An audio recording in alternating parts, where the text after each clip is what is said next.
ਵਾਹਿਗੁਰੂ ਜੀ ਕਾ ਖਾਲਸਾ, ਵਾਹਿਗੁਰੂ ਜੀ ਕੀ ਫਤਿਹ।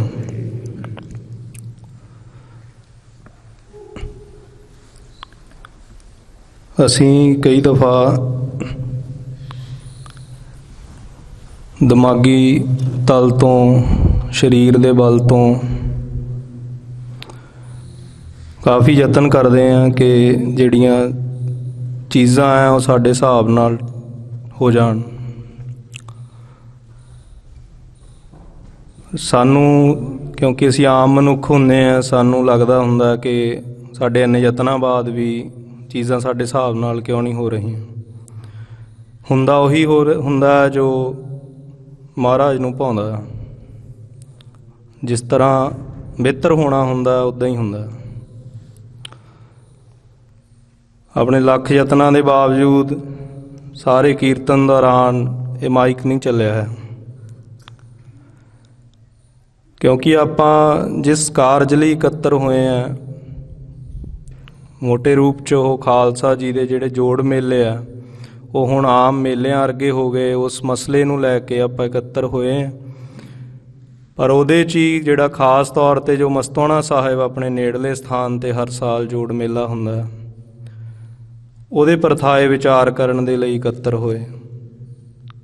ਜਦੋਂ ਸੰਤ ਅਤਰ ਸਿੰਘ ਹੋਣਾ ਦੀ ਯਾਦ 'ਚ ਆਪਾਂ ਇਕੱਤਰ ਹੋਏ ਹਾਂ, ਅਤੇ ਗੱਲ ਉਹਨਾਂ ਬਾਰੇ ਮੇਰੇ ਖਿਆਲ ਆਪਾਂ ਸਾਰੇ ਹੀ ਜਾਣਦੇ ਹਾਂ ਕਿ ਉਹ ਜਦੋਂ ਕੀਰਤਨ ਕਰਦੇ ਸੀ ਤਾਂ ਉਹ ਮਾਈਕ ਤੋਂ ਬਿਨਾਂ ਕੀਰਤਨ ਕਰਦੇ ਸੀ, ਅਤੇ ਉਹਨਾਂ ਦਾ ਕੀਰਤਨ ਬੜੀ ਦੂਰ ਦੂਰ ਤੱਕ ਸੁਣਾਈ ਦਿੰਦਾ ਸੀਗਾ। ਸੋ ਕਈ ਵਾਰੀ ਵੱਡੀਆਂ ਰਮਜਾਂ ਹੁੰਦੀਆਂ, ਸਾਰੀ ਗੱਲ ਸਾਨੂੰ ਸਮਝ ਨਹੀਂ ਆ ਰਹੀਆਂ ਹੁੰਦੀਆਂ, ਸਾਨੂੰ ਲੱਗਦਾ ਹੁੰਦਾ ਕਿ ਸਾਡੇ ਹਿਸਾਬ ਨਾਲ ਨਹੀਂ ਹੋ ਰਿਹਾ। ਸੋ ਕਈ ਵਾਰ ਜਿੰਨਾ ਪੁਰਖਿਆਂ ਦੀ ਯਾਦ 'ਚ ਬੈਠੇ ਹੁੰਦੇ ਹਾਂ ਅਤੇ ਜਦੋਂ ਪਵਿੱਤਰ ਭਾਵਨਾ ਨਾਲ ਸਜੇ ਹੋਈਏ ਮਹਾਰਾਜ ਦੀ ਹਜ਼ੂਰੀ 'ਚ, ਤਾਂ ਉਹਨਾਂ ਨੇ ਆਪਣੇ ਉਸ ਮਾਹੌਲ ਵਾਂਗ ਚੀਜ਼ਾਂ ਆਪਣੇ ਵਾਂਗੂ ਕਰ ਦੇਣੀਆਂ ਹੁੰਦੀਆਂ। ਸੋ ਇੱਕ ਚੰਗਾ ਇਸ਼ਾਰਾ ਹੈ ਆਪਣੀ ਸਾਰੀ ਇਸ ਗੱਲਬਾਤ ਦੇ ਸ਼ੁਰੂ ਕਰਨ ਦਾ। ਜਦੋਂ ਪਹਿਲੀ ਦਫਾ ਇਹ ਸਾਰੀ ਮੁਹਿੰਮ ਤਹਿਤ ਕਿਸੇ ਨਗਰ ਨੇ ਮਤਾ ਪਾਇਆ, ਅਤੇ ਉਹ ਇਹ ਸਥਾਨ ਨੇ ਮਤਾ ਪਾਇਆ ਸੀ ਸਭ ਤੋਂ ਪਹਿਲਾਂ। ਉਸ ਤੋਂ ਇਲਾਵਾ ਆਪਾਂ ਜਦੋਂ ਸੰਤਾਂ ਬਾਬਤ, ਸੰਤ ਅਤਰ ਸਿੰਘ ਹੋਣਾ ਬਾਬਤ ਗੱਲਬਾਤ ਕਰ ਰਹੇ ਹਾਂ, ਤਾਂ ਇਹ ਸਥਾਨ ਹੈ ਜਿਹੜਾ ਬਾਹਰ ਦਰੱਖਤ ਹੈ, ਰੁੱਖ ਹੈ, ਉਹਦੇ ਹੇਠਾਂ ਸੰਤ ਜੀ ਆ ਕੇ ਬੈਠਿਆ ਕਰਦੇ ਸੀ। ਸੋ ਅਸੀਂ ਇਹ ਸਾਰਾ ਵਿਉਂਤਣ ਵੇਲੇ ਕੋਈ ਜਦੋਂ ਮਤਾ ਪਾਉਣਾ ਸੀ ਉਦੋਂ ਵੀ ਕੋਈ ਸਾਡੇ ਨਹੀਂ ਸੀਗਾ ਇਸ ਤਰ੍ਹਾਂ ਦਾ ਖਿਆਲ, ਅਤੇ ਜਦੋਂ ਹੁਣ ਇਹ ਗੱਲਬਾਤ ਰੱਖਣੀ ਸੀ ਤਾਂ ਉਦੋਂ ਵੀ ਸੰਤ ਅਤਰ ਸਿੰਘ ਹੋਣ ਵਾਲੀ ਗੱਲ ਸਾਡੇ ਧਿਆਨ 'ਚ ਨਹੀਂ ਸੀ, ਜਾਂ ਉੱਦਾਂ ਸੋਚ ਕੇ ਕੁਛ ਨਹੀਂ ਸੀ ਵਿਉਂਤਿਆ। ਪਰ ਉਹੀ ਗੱਲ ਹੈ ਕਿ ਹੋਣਾ ਉਹੀ ਹੁੰਦਾ ਜੋ ਗੁਰੂ ਨੂੰ ਭਾਉਂਦਾ ਹੁੰਦਾ। ਸੋ ਇਹ ਸਾਰੀਆਂ ਗੱਲਾਂ ਜਿਹੜੀਆਂ ਇੱਕ ਚੰਗੇ ਇਸ਼ਾਰੇ ਆ, ਸਾਨੂੰ ਇਹਦੇ ਤੋਂ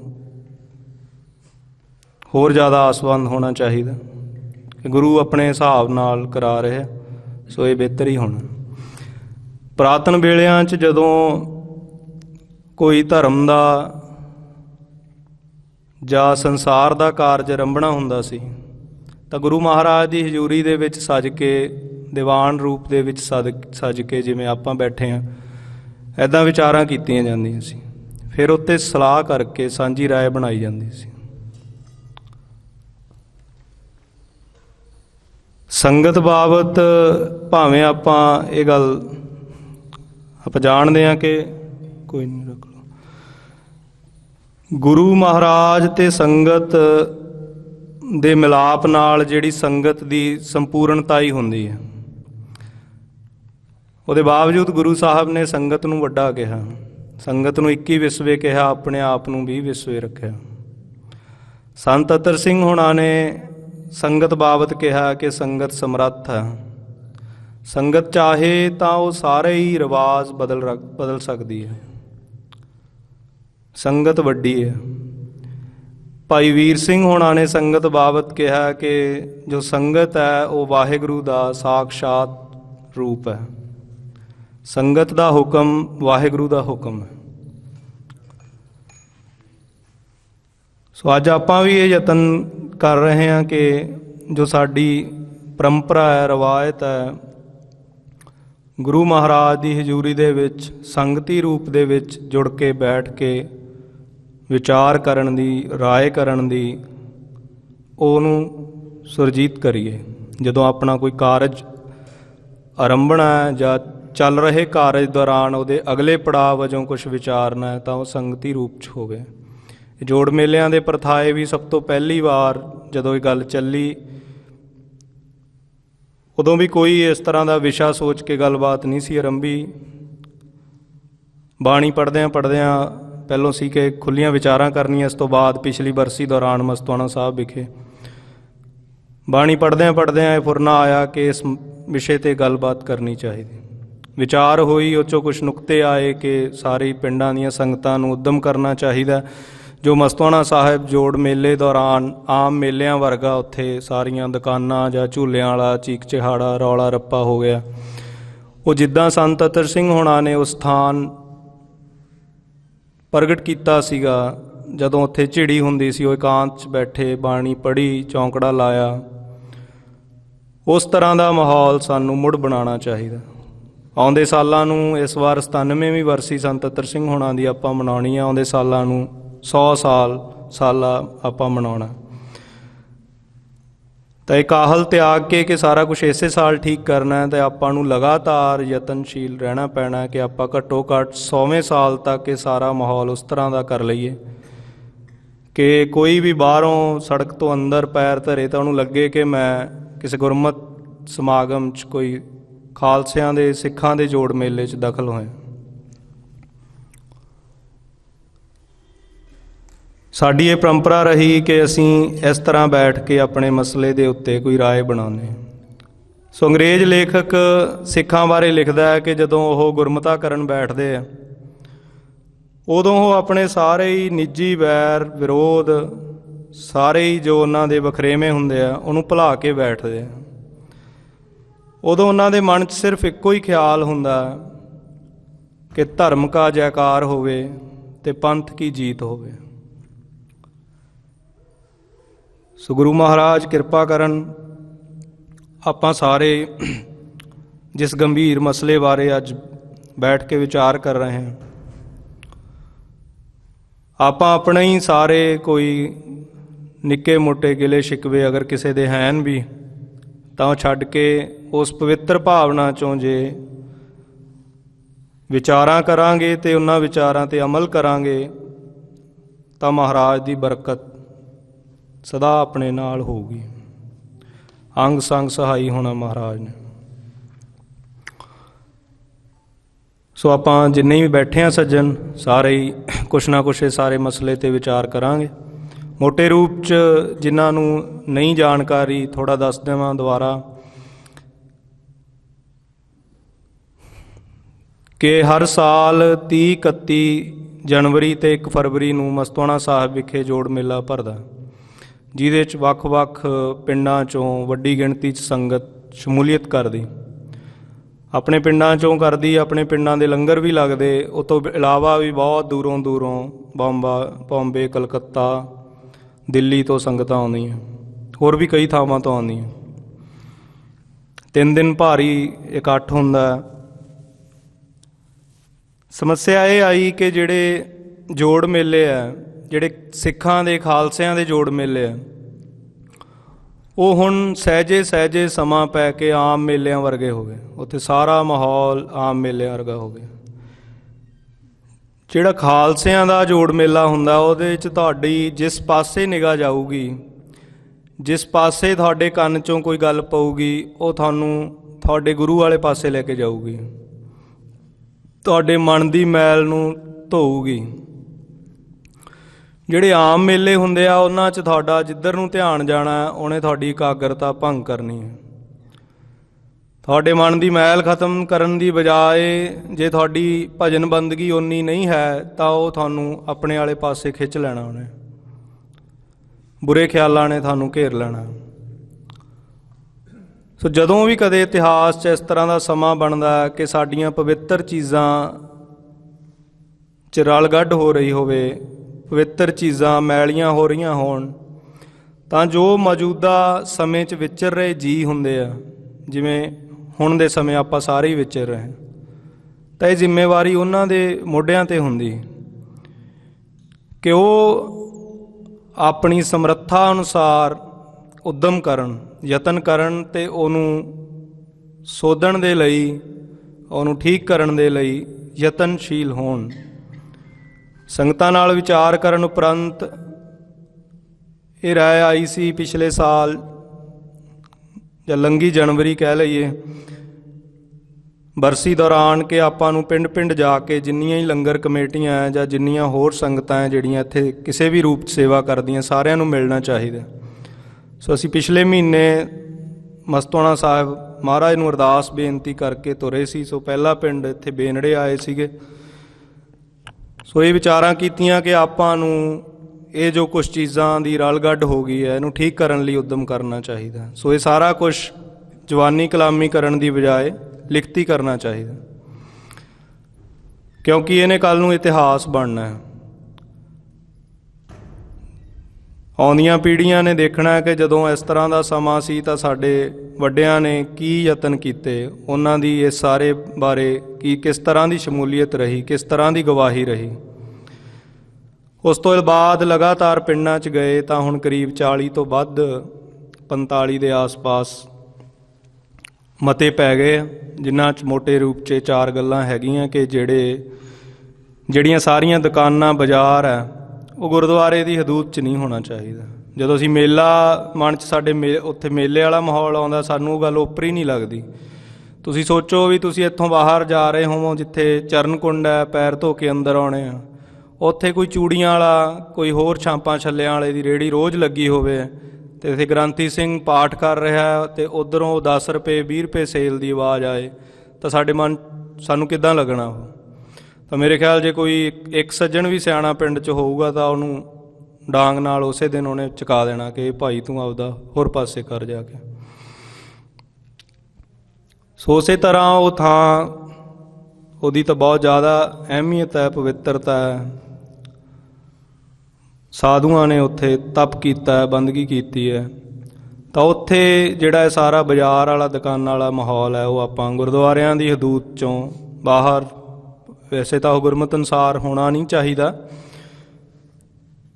ਪਰ ਉਹ ਘੱਟੋ ਘੱਟ ਸ਼ੁਰੂਆਤੀ ਕਦਮ ਵਜੋਂ ਉਹ ਗੁਰਦੁਆਰਿਆਂ ਦੇ ਕੋਲ ਨਾ ਹੋਵੇ, ਉਹ ਬਾਹਰ ਕਿਸੇ ਖੇਤ 'ਚ ਇੱਕ ਪਾਸੇ ਹੋਵੇ। ਜਿਹਨੇ ਕੋਈ ਉਸ ਤਰ੍ਹਾਂ ਦਾ ਸੁਰਤੀ ਬਿਰਤੀ ਵਾਲਾ ਕੋਈ ਆਇਆ ਤਾਂ ਉਸ ਪਾਸੇ ਜਾਵੇ। ਗੁਰਦੁਆਰਿਆਂ ਦੀ ਹਦੂਦ 'ਚ ਸੇਵਾ ਵਾਲੇ ਅਤੇ ਮਹਾਰਾਜ ਨੂੰ ਨਮਸਕਾਰ ਕਰਨ ਵਾਲੇ, ਬਾਣੀ ਸੁਣਨ ਵਾਲੇ ਸਰੀਰ ਹੀ ਹੋਣ।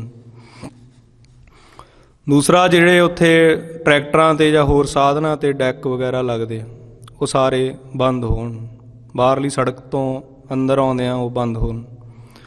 ਤੀਜਾ, ਜਿੰਨਾ ਆਪਾਂ ਸਾਰੇ ਲੰਗਰ ਲਾਉਣੇ ਆ ਤਾਂ ਆਪਾਂ ਵੀ ਦੇਖਾ ਦੇਖੀ ਲੰਗਰਾਂ 'ਚ ਸਪੀਕਰਾਂ ਦੀ ਵਰਤੋਂ ਕਰਨੀ ਸ਼ੁਰੂ ਕਰਤੀ ਕਿ ਆਓ ਭਾਈ ਛੱਕ ਕੇ ਜਾਓ, ਜਾਂ ਕਿਸੇ ਨੇ 10 ਰੁਪਏ ਦਿੱਤੇ, 50 ਦਿੱਤੇ, ਉਹ ਸਾਰਾ ਵੀ ਉਹ ਸਾਡਾ ਸੱਭਿਆਚਾਰ ਨਹੀਂ ਹੈ, ਉਹ ਖ਼ਤਮ ਕਰਨਾ ਚਾਹੀਦਾ।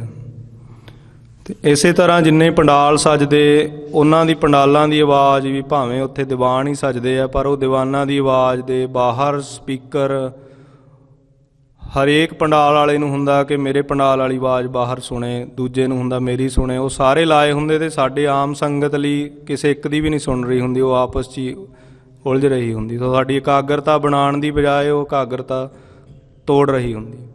ਸੋ ਇਹ 3-4 ਨੁਕਤੇ ਆ ਜਿਹੜੇ ਆਪਾਂ ਨੂੰ ਲੱਗਦਾ ਕਿ ਮਸਤੋਆਣਾ ਸਾਹਿਬ ਸਮਾਗਮ ਦੌਰਾਨ ਨਹੀਂ ਹੋਣੇ ਚਾਹੀਦੇ।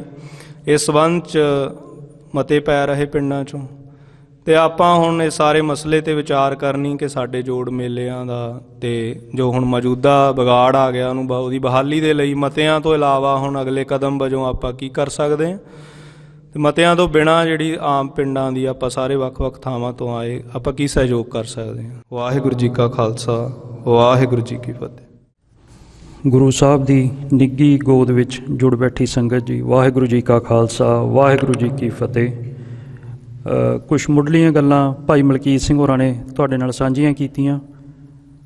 ਮਸਤੋਆਣਾ ਸਾਹਿਬ ਜਿਹੜਾ ਸੰਤ ਅਤਰ ਸਿੰਘ ਜੀ ਦੀ ਯਾਦ ਵਿੱਚ ਆਪਾਂ ਜੁੜਦੇ ਹਾਂ ਜਨਵਰੀ 'ਚ, ਉਹਦੇ ਬਾਬਤ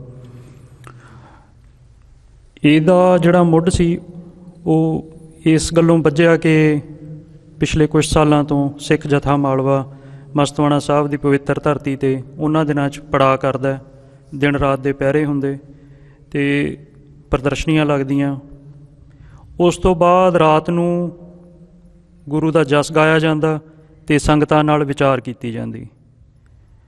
ਉਹ ਵਿਚਾਰ ਕਰਦਿਆਂ ਜਦੋਂ ਜਿੱਦਾਂ ਦਾ ਮਾਹੌਲ ਸੀ ਅਤੇ ਉਸ ਮਾਹੌਲ ਦੇ ਬਾਬਤ ਸੰਗਤਾਂ ਨਾਲ ਵਿਚਾਰਾਂ ਹੁੰਦੀਆਂ ਕਿ ਕਿੱਦਾਂ ਦਾ ਸੀ, ਕਿੱਦਾਂ ਦਾ ਹੋਣਾ ਚਾਹੀਦਾ। ਇਹ ਪਿਛਲੇ ਸਾਲ ਦੀਆਂ ਗੱਲਾਂ ਹੈ ਨਾ। ਇਸ ਤੋਂ ਪਿਛਲੇ ਸਾਲ, ਉਦੋਂ ਵੀ ਪਿਛਲੇ ਸਾਲ ਜਦੋਂ ਪੜਾਅ ਹੋਇਆ, ਉਦੋਂ ਸੰਤਾਂ ਬਾਰੇ ਕੁਛ ਉੱਥੋਂ ਅਸੀਂ ਕਿਤਾਬਾਂ ਵੀ ਲਈਆਂ, ਸੰਤਾਂ ਬਾਰੇ ਕੁਛ ਜਿਹੜੀ ਸਾਨੂੰ ਜਾਣਕਾਰੀ ਮਿਲੀ ਉਹਨੂੰ ਵਾਚਿਆ। ਉਸ ਤੋਂ ਪਹਿਲਾਂ ਜਿਹੜੀ ਸਾਡੇ ਕੋਲ ਜਾਣਕਾਰੀ ਸੀ ਸੰਤਾਂ ਬਾਬਤ, ਉਹ ਸਾਡੇ ਬਜ਼ੁਰਗਾਂ ਤੋਂ ਸੀ, ਜਿਹੜੀ ਉਹ ਸਾਨੂੰ ਸੰਤ ਅਤਰ ਸਿੰਘ ਜੀ ਬਾਰੇ ਕੋਈ ਕਥਾ ਸੁਣਾਉਂਦੇ, ਕੋਈ ਕਹਾਣੀ ਸੁਣਾਉਂਦੇ, ਉਹਨਾਂ ਦੇ ਜੀਵਨ ਦੇ ਬਾਰੇ ਕੋਈ ਸਾਨੂੰ ਵਿਸਾਖੀ ਸੁਣਾਉਂਦੇ। ਤਾਂ ਇੱਕ ਫੁਰਨਾ ਆਇਆ ਕਿ ਸੰਤ ਅਤਰ ਸਿੰਘ ਜੀ ਬਾਰੇ ਜਥੇ ਵੱਲੋਂ ਕੋਈ ਕਿਤਾਬਚਾ ਲਿਖਿਆ ਜਾਣਾ ਚਾਹੀਦਾ, ਕੋਈ ਕਿਤਾਬ ਲਿਖੀ ਜਾਣੀ ਚਾਹੀਦੀ ਆ ਜਿਹੜੀ ਸੌਖਿਆਂ ਸਾਰਿਆਂ ਨੂੰ ਉਹਨਾਂ ਦੇ ਜੀਵਨ ਜਾਚ ਬਾਰੇ ਚਾਨਣਾ ਪਾ ਸਕੇ। ਤਾਂ ਮਹਾਰਾਜ ਨੇ ਬੇਨਤੀ ਪ੍ਰਵਾਨ ਕੀਤੀ, ਸਾਨੂੰ ਉੱਦਮ ਬਖਸ਼ਿਆ, ਤਰਸ ਕੀਤਾ ਅਤੇ ਇਹ ਸੇਵਾ ਹੋਈ। ਇਹਦੇ 'ਚ ਇੱਕ ਬੇਨਤੀ ਜ਼ਰੂਰ ਕਰਨੀ ਕਿ ਇਹ ਉਹ ਕਿਤਾਬ ਸੀ ਜਿਹੜੀ ਭਾਈ ਹਰਪ੍ਰੀਤ ਸਿੰਘ ਹੋਰਾਂ ਨੇ ਸੰਤ ਅਤਰ ਸਿੰਘ ਜੀ ਦੇ ਜੀਵਨ 'ਤੇ ਲਿਖੀ, ਰਾਜ ਜੋਗੀ। ਇਹ ਕਿਤਾਬ ਜਦੋਂ ਲਿਖਣ ਲੱਗਿਆਂ ਸੰਤ ਅਤਰ ਸਿੰਘ ਜੀ ਦੇ ਜੀਵਨ ਬਾਰੇ ਕੁਛ ਹੋਰ ਕਿਤਾਬਾਂ ਪੜ੍ਹੀਆਂ ਤਾਂ ਉਹਨਾਂ ਦੀ ਜੀਵਨ ਬਾਰੇ ਸਾਨੂੰ ਕੁਛ ਗੱਲਾਂ ਪਤਾ ਲੱਗੀਆਂ ਕਿ ਉਹ ਕਿੱਦਾਂ ਦਾ ਉਹਨਾਂ ਦਾ ਜੀਵਨ ਸੀ, ਕਿੱਦਾਂ ਦਾ ਉਹਨਾਂ ਦਾ ਰਹਿਣ ਸਹਿਣ ਸੀ। ਅਤੇ ਉਦੋਂ ਸਾਨੂੰ ਇੱਕ ਬੜਾ ਵੱਡਾ ਪਾੜਾ ਲੱਗਿਆ ਕਿ ਜਿੱਦਾਂ ਦਾ ਸੰਤ ਅਤਰ ਸਿੰਘ ਜੀ ਦਾ ਜੀਵਨ ਸੀ ਅਤੇ ਜਿੱਦਾਂ ਦਾ ਹੁਣ ਆਪਾਂ ਉਹਨਾਂ ਦੀ ਯਾਦ 'ਚ ਜੁੜ ਬੈਠਦੇ ਹਾਂ, ਉਹ 'ਚ ਬਹੁਤ ਵੱਡਾ ਇੱਕ ਪਾੜ ਪੈ ਗਿਆ। ਉਹ ਪਾੜ ਸਮੇਂ ਦੇ ਨਾਲ ਪਿਆ ਅਤੇ ਉਹ ਸਮੇਂ ਨਾਲ ਹੀ ਦੂਰ ਹੋਣਾ। ਉਹਦੇ ਬਾਰੇ ਸੰਗਤਾਂ ਨਾਲ ਜਦੋਂ ਪਿਛਲੇ ਸਾਲ ਵਿਚਾਰਾਂ ਹੋਈਆਂ ਤਾਂ ਕਰੀਬ ਸਾਰੀਆਂ ਸੰਗਤਾਂ ਦੀ ਸਹਿਮਤੀ ਸੀ ਇਸ ਗੱਲ 'ਤੇ ਵੀ ਇਹ ਠੀਕ ਨਹੀਂ ਹੋ ਰਿਹਾ, ਮਰਿਆਦਾ ਦੇ ਹਿਸਾਬ ਨਾਲ ਨਹੀਂ ਹੋ ਰਿਹਾ ਅਤੇ ਆਪਾਂ ਨੂੰ ਇਹਦੇ ਬਾਰੇ ਕੁਛ ਕਰਨਾ ਚਾਹੀਦਾ। ਅਤੇ ਉਹ ਵਿਚਾਰਾਂ ਕਰਦਿਆਂ ਇਹ ਫੁਰਨਾ ਆਇਆ ਕਿ ਪਿੰਡ ਦੀਆਂ ਸੰਗਤਾਂ ਜਿਹੜੀਆਂ ਲੰਗਰ ਲਾਉਂਦੇ ਆ ਉਹਨਾਂ ਨੂੰ ਮਿਲਿਆ ਜਾਵੇ ਅਤੇ ਉਹ ਮਿਲਣ ਤੋਂ ਬਾਅਦ ਉਹਨਾਂ ਨਾਲ ਵਿਚਾਰਾਂ ਕਰਕੇ ਇਸ ਬਾਰੇ ਅੱਗੇ ਕੁਛ ਤੋਰਿਆ ਜਾਵੇ। ਤਾਂ ਇਸ ਹੁਣ ਪਿਛਲੇ ਕੁਛ ਮਹੀਨਿਆਂ ਤੋਂ ਸਿੱਖ ਜਥਾ ਮਾਲਵਾ ਵੱਲੋਂ ਵੱਖ-ਵੱਖ ਪਿੰਡਾਂ 'ਚ ਪਹੁੰਚ ਕੀਤੀ ਗਈ। ਜਿੱਦਾਂ ਭਾਈ ਮਲਕੀਤ ਸਿੰਘ ਹੋਰਾਂ ਨੇ ਦੱਸਿਆ ਕਿ ਸ਼ੁਰੂਆਤ ਬੇਨੜੇ ਤੋਂ ਹੋਈ ਅਤੇ ਉਹ ਵਿਚਾਰਾਂ ਕਰਦਿਆਂ ਮਤੇ ਪਿੰਡਾਂ ਦੀਆਂ ਸੰਗਤਾਂ ਨੇ, ਗੁਰਦੁਆਰਾ ਕਮੇਟੀਆਂ ਨੇ, ਲੰਗਰ ਕਮੇਟੀਆਂ ਨੇ, ਉਹਨਾਂ ਨੇ ਪਾਏ।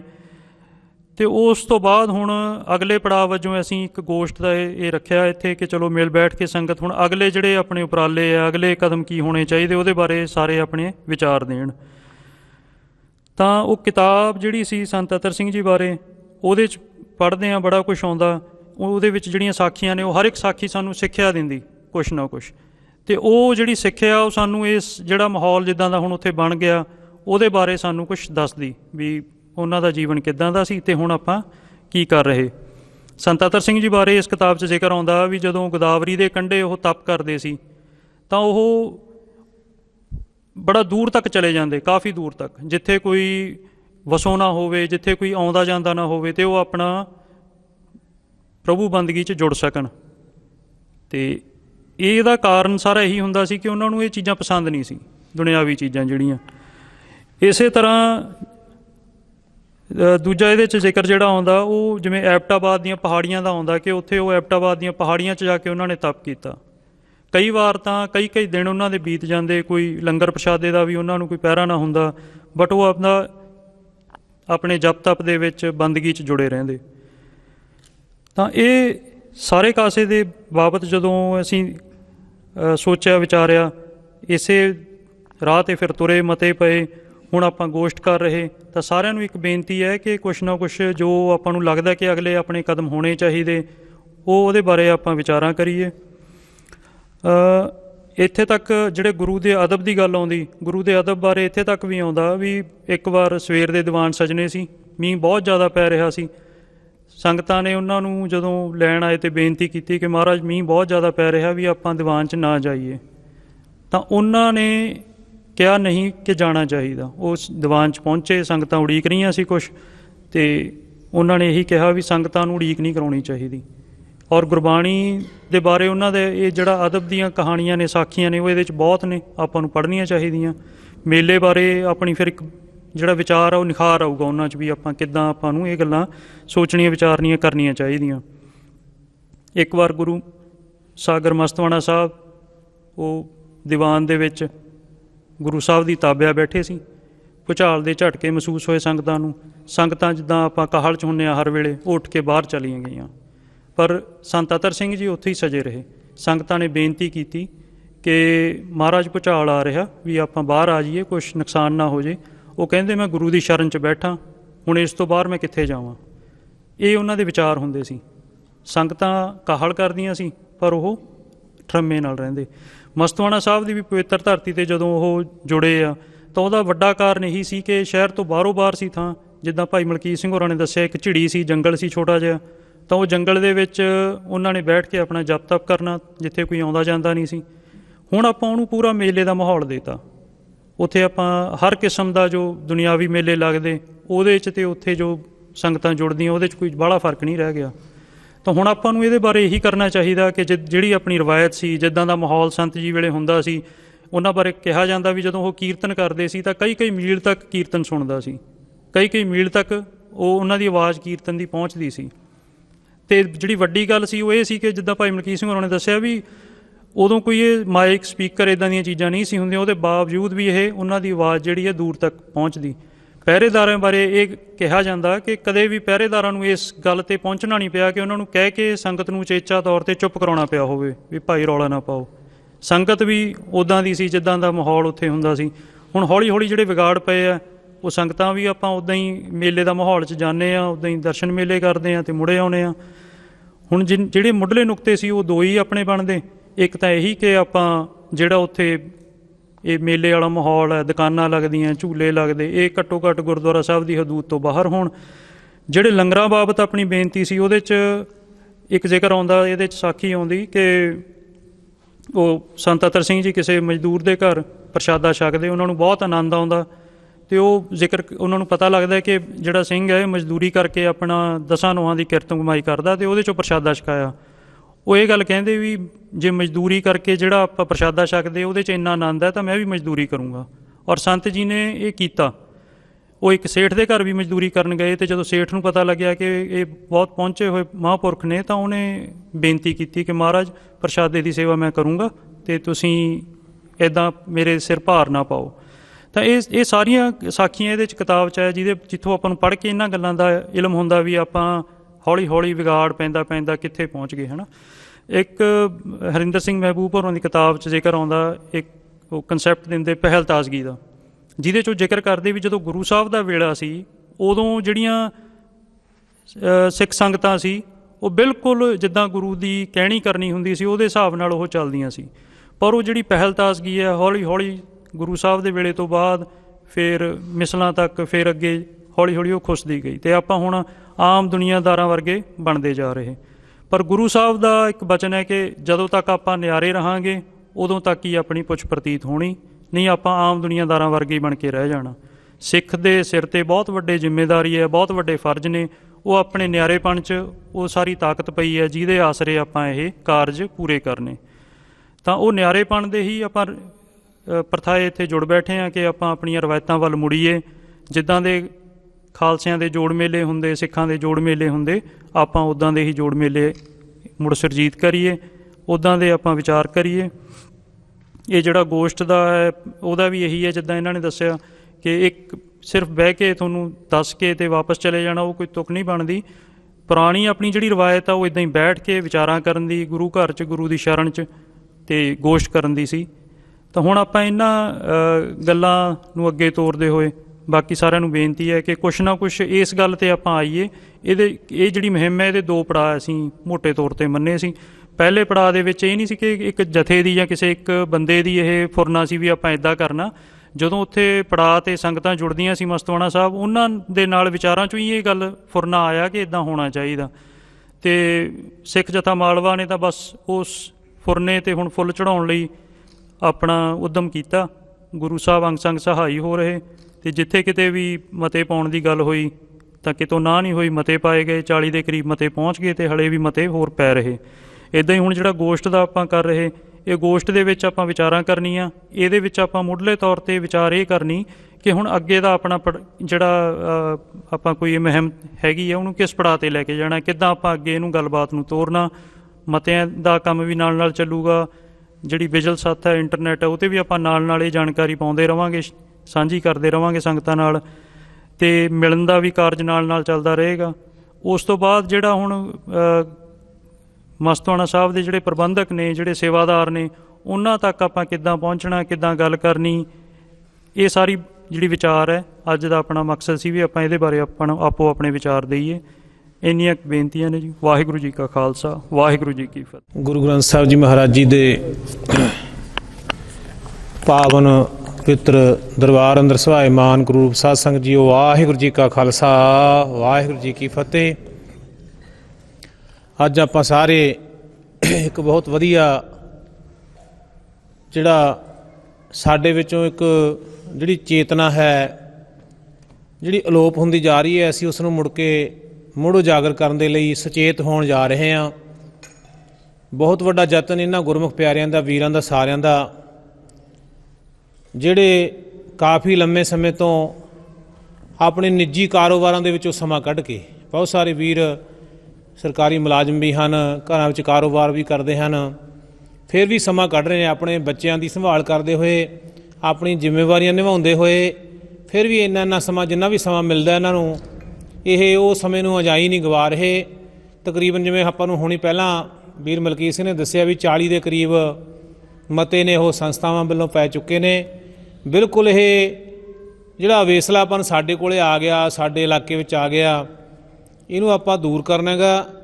ਅਤੇ ਕਿਉਂਕਿ ਹੁਣ ਆਪਾਂ ਦੇਖਦੇ ਹਾਂ ਬਹੁਤ ਸਾਲਾਂ ਤੋਂ, ਕਿਉਂਕਿ ਮੈਨੂੰ ਵੀ ਉਸ ਸਥਾਨ 'ਤੇ 1996 ਤੋਂ ਲੈ ਕੇ 2011 ਤੱਕ ਮੈਂ ਉਸ ਅਕਾਲ ਕਾਲਜ ਕੌਂਸਲ ਦਾ ਮੈਂਬਰ ਵੀ ਰਿਹਾ, ਉੱਥੇ ਜਾਂਦਾ ਰਿਹਾ। ਮੈਂ ਉਸ ਕਾਲਜ ਦਾ ਵਿਦਿਆਰਥੀ ਵੀ ਰਿਹਾ ਅਤੇ ਉਸ ਕਾਲਜ ਮੈਂ ਬਤੌਰ ਲੈਕਚਰਾਰ ਵੀ ਸੇਵਾ ਨਿਭਾਈ। ਸੋ ਮੈਨੂੰ ਵੀ ਉੱਥੇ ਇੰਨਾ ਜ਼ਿਆਦਾ ਉਸ ਥਾਂ ਦੇ ਨਾਲ ਲਗਾਅ ਬਣਿਆ ਹੋਇਆ ਹੈ। ਅਤੇ ਪਹਿਲਾਂ ਵੀ ਇੱਕ ਵਾਰ ਯਤਨ ਹੋਇਆ 1996-97 ਦੇ ਵਿੱਚ, ਜਦੋਂ ਪ੍ਰੋਫੈਸਰ ਸੁਰਿੰਦਰ ਸਿੰਘ ਜੀ ਹੁੰਦੇ ਸੀਗੇ, ਹੁਣ ਸਾਡੇ ਵਿੱਚ ਨਹੀਂ ਰਹੇ। ਉਦੋਂ ਪਹਿਲੀ ਵਾਰ ਉੱਥੇ ਧਰਮ ਪ੍ਰਚਾਰ ਕਮੇਟੀ ਬਣੀ ਅਤੇ ਉਹਦੇ ਵਿੱਚ ਭਾਈ ਖੇਮ ਸਿੰਘ ਜੀ ਗਿੱਲ ਸੀਗੇ ਲੁਧਿਆਣੇ ਵਾਲੇ, ਉਹਨਾਂ ਨੂੰ ਪ੍ਰਧਾਨ ਬਣਾਇਆ ਗਿਆ ਸੀ ਕੌਂਸਲ ਦੇ।